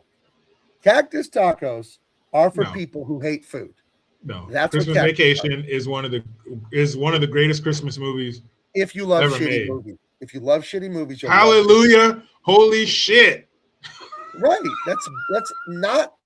Is that blasphemous? I don't know, but as a Christian, I don't like mixing. I mean, yes, it is blasphemous. Yes, if we're going by the rule book, yes, it is. Well, blasphemy is defined in the Bible, I believe, as insulting the Holy Spirit specifically. But I don't think it was doing that. I don't like the way that feels when he says it. You remember how I was raised with movies and filth. Yes, and how a lot of us were raised by watching it and fucking the scene where he goes down the hill when he puts that fucking lubricant. That's one of the stupidest things I've ever seen. That's another. That was the funniest shit in the world when I was a kid. Yeah, I was a kid, eating boogers, dude. When you're a kid, the dog snot and he sneezed and all that fucking snot went everywhere. The movie was unbearable. Dude. You know what I would rather do? What I would rather do? I would rather fill out the paperwork when you go to the dentist and they ask you, like, has anyone in your family had cancer, high blood pressure, diabetes? You're filling out that paperwork even though you already made an appointment and all that at the dentist. I would rather fill out that paperwork than watch Christmas Vacation. That's ridiculous. I hate that movie with a passion. That movie's awesome. And I would make if it were legal, I would arrest Chevy Chase for making that movie. I would put him. I'd arrest him for other projects, but not Christmas Vacation. That movie's iconic. That goes in the time capsule. Time capsule to be open 1,000 years. Look at this banger right here. We're gonna bring it back up. We added it in earlier. Hold on. Mr. Reese 120. Gabe bought the wraparound cover and the art book for the Unstoppable Tyrus. You are going to love this. Thank you. Awesome. The link is in the description. Go and get the Unstoppable Tyrus. Came out today. Book shipping Q2. We're going to do a 60-day crowdfund. But here's the good news, boys and girls, and all haters of the Grinch movie like me. Here's Boys and girls and all the other genders too. Here, I'm going to tell you two Anybody else? fantastic things. Christmas vacation is gone. It's in the past. It can no longer hurt us. That's the first great thing. The second great thing is the Unstoppable Tyrus is already done. It's already done. You don't have to worry about, oh, I bought this crowdfund. When is it coming? When is it coming? It already exists. It exists. I finished it. I finished it. It's done. Here on Variant Earth. covers. Variant covers. It's real. It's real, and it's On Earth. spectacular. As Jerry Seinfeld says about his lady friend. They are Now, really was there. that None That the was Terry Miser? Hatcher. No, was that None the Miser who said somebody defend Masters of the Universe? You can't. It's indefensible. It's indefensible. Indefensible. Masters of the Universe is, like that. You take the trash out and the bag breaks and that green gray water gets on your toe. Yeah. Now I come in, I will wash my feet with super hot water and soap for like a minute in the tub. I'll go sit on the toilet, stick my feet in the shower and wash them. I can't tolerate whatever's coming out of the trash can there. That if you put that in a tortilla, it's a garbage water taco. So our tier is the beef cheeks, the al pastor, potato taco, cactus taco, garbage water taco. That is Masters of the Universe. Agreed. Starring Courtney Cox, and that did not help. 128 pages. It's all done. Jericho, you have it. You're going to start reading I it do. tonight. Jericho, I Jr. do. You're gonna love it.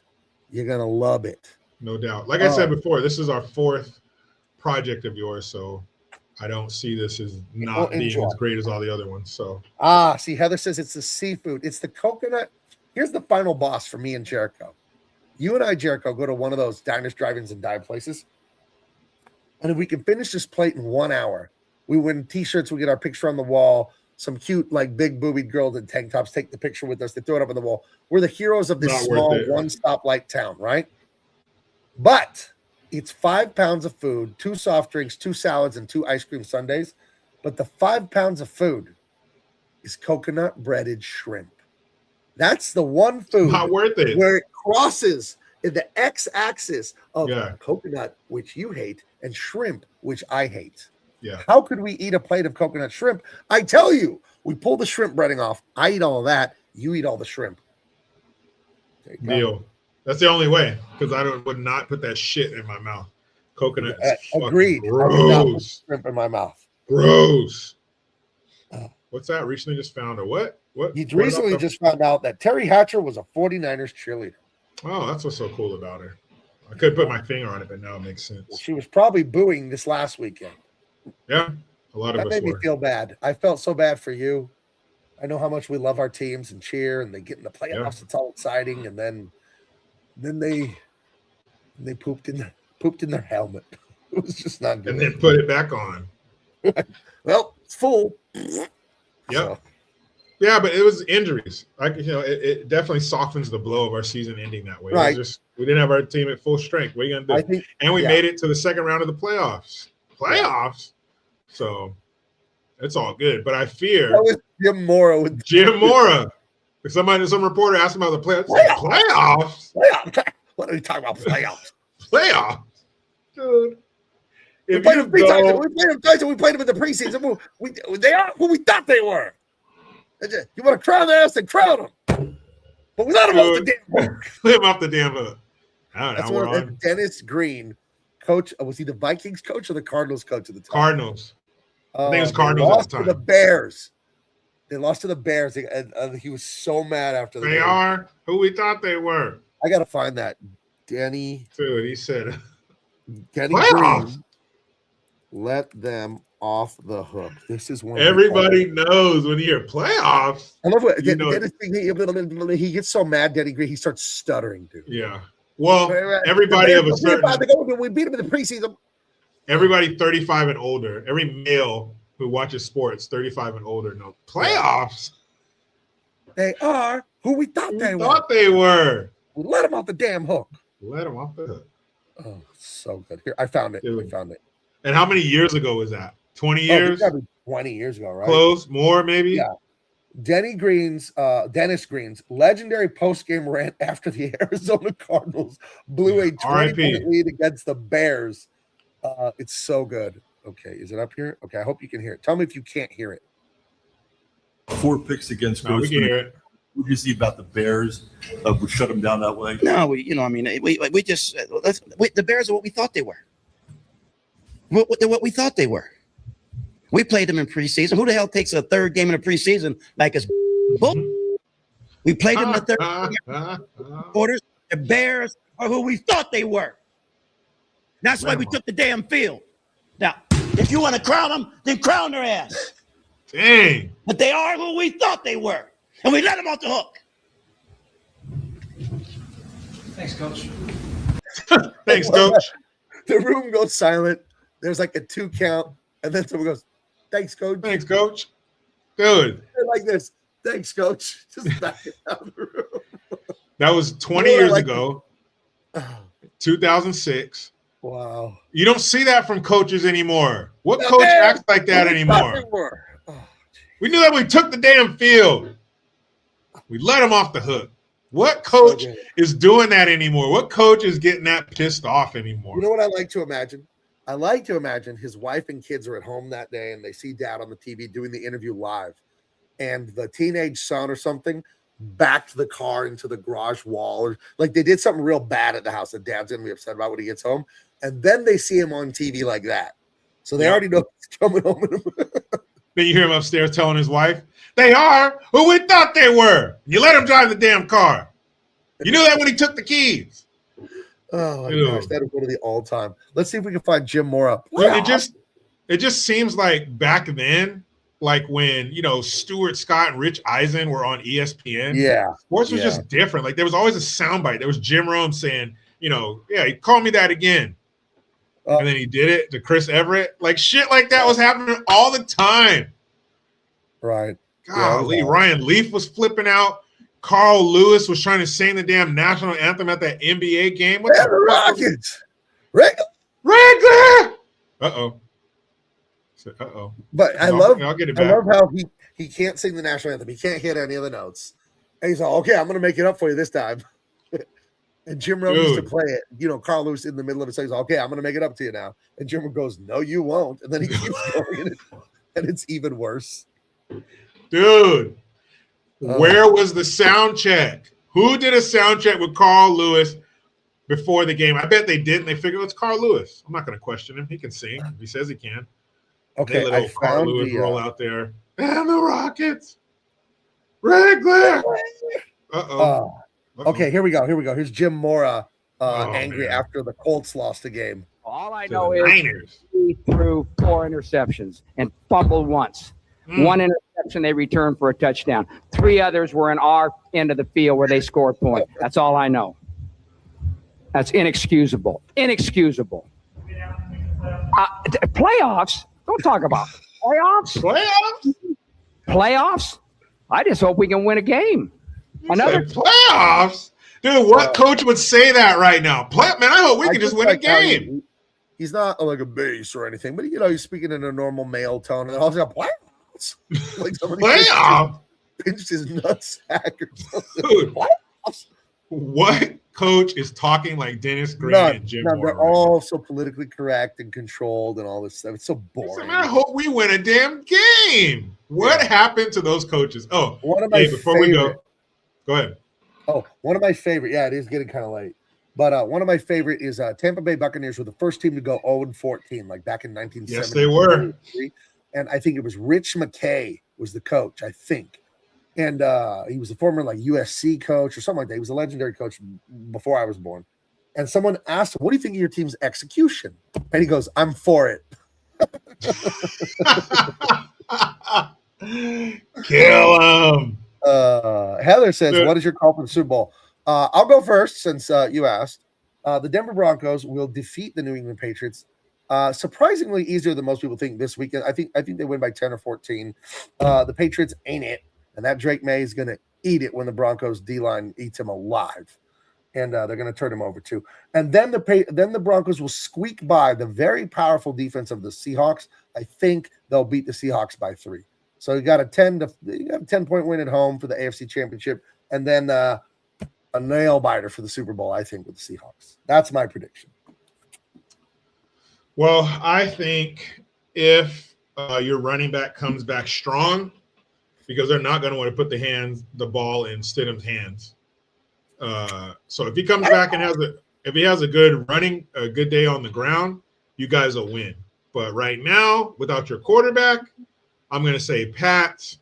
And then being that both teams are from the NFC West, the Niners division, I hate them both, but I hate the Rams a little bit less. So I'm going to say Lambs are going to win, and it's going to be Pats Lambs. Really? You think the Rams can go into Seattle and destroy the 12th man and all that? Well, you know what? Seattle lost their running back. He tore his ACL, right? One of them. Right. So they just have Charbonnet left. Guy. Yeah. So I think Matt Stafford. Maybe Denver won't have to see Seattle. Denver Stafford is just dog walk the Rams. Denver, they'll kill the Rams. Matthew Stafford he's Matthew Stafford. He's up for fucking MVP this year. That dude. Yes. Puka Nacua, that fucking little bastard. Like I said, I hate the Rams, but I hate the Seahawks more. So I'm going Lambs. I think the Super Bowl to be Lambs Pats, and I think the Lambs will win. Fuckers. Okay. So you got Rams Pats with the Rammies winning it. Okay. Well, I got the opposite. I got Broncos Seahawks, but I forgot about Charbonnet. Maybe it's going to be Broncos Rams. Still Broncos. Dude, that's major. You guys without your quarterback, man. That's major. That's Stidham kid. You know, I looked it up. There are 9 out of 60 Super Bowls won by backups, and Stidham. But getting there. Is good. But let's get into this. Bo Nix is a very good quarterback. He set some all-time NFL records in 3 years. He still does rookie shit occasionally, dude. He threw it into a D lineman's hands the other day. He's outstanding, Bo Nix. I don't think Stidham is a drop-off much. I think Bo Nix, just arbitrary rating, like let's just make Bo Nix like an 8, 8.5. I think Stidham's a 6.5, maybe a 7. He's looked in his very limited 4 starts, bunch of preseason games. He looks outstanding.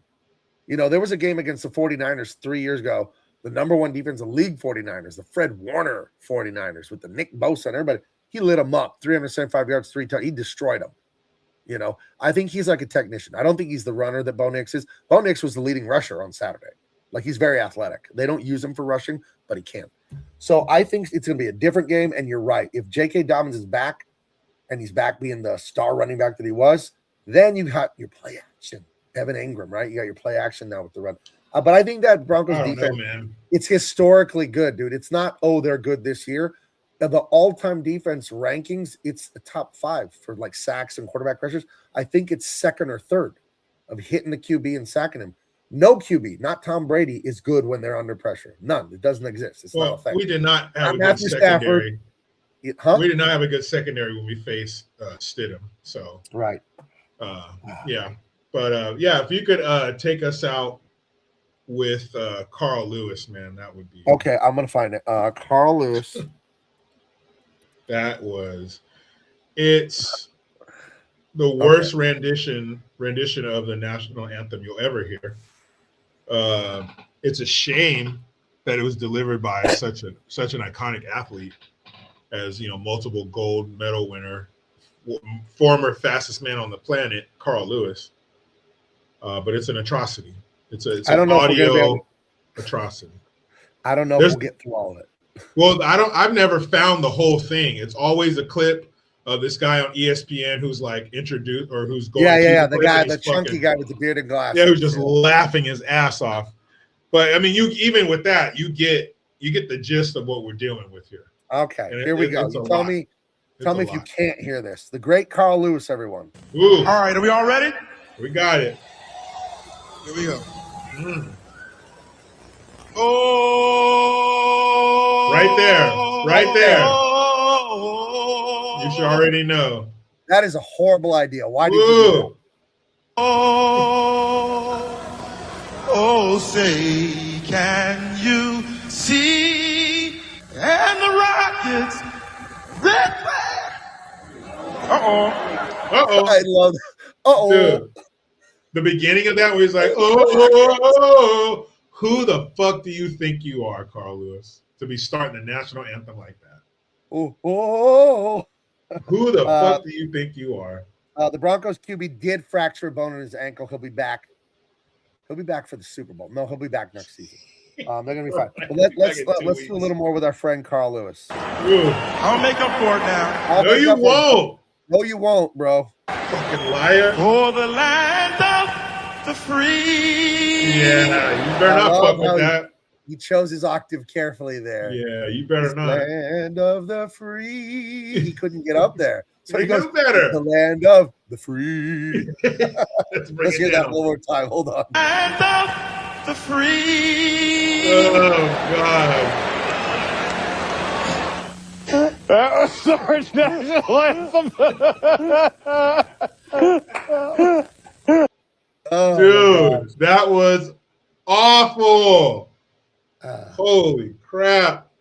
and the Rockets. My favorite part of that is, uh-oh. Uh-oh. And the Rockets. Uh-oh. I'll make up for it. You fucking liar. No, you won't. You liar. Oh, my gosh. That was beautiful and ugly at the same time. All right, guys. Well, we'll be back next Tuesday. Go to Big Man Comics. Get the Unstoppable Tyrus because it's the best damn thing you're going to read probably for many, many years. I'm so excited to bring you something that fun, that exciting. Jericho's going to start reading it tonight. I've already read it a million times. In fact, I wrote it and drew it. Anyway, guys, love you. Go there, get the books, get the T-shirts, get it all. You're going to want it all. You're going to need it all. We will talk to you next Tuesday.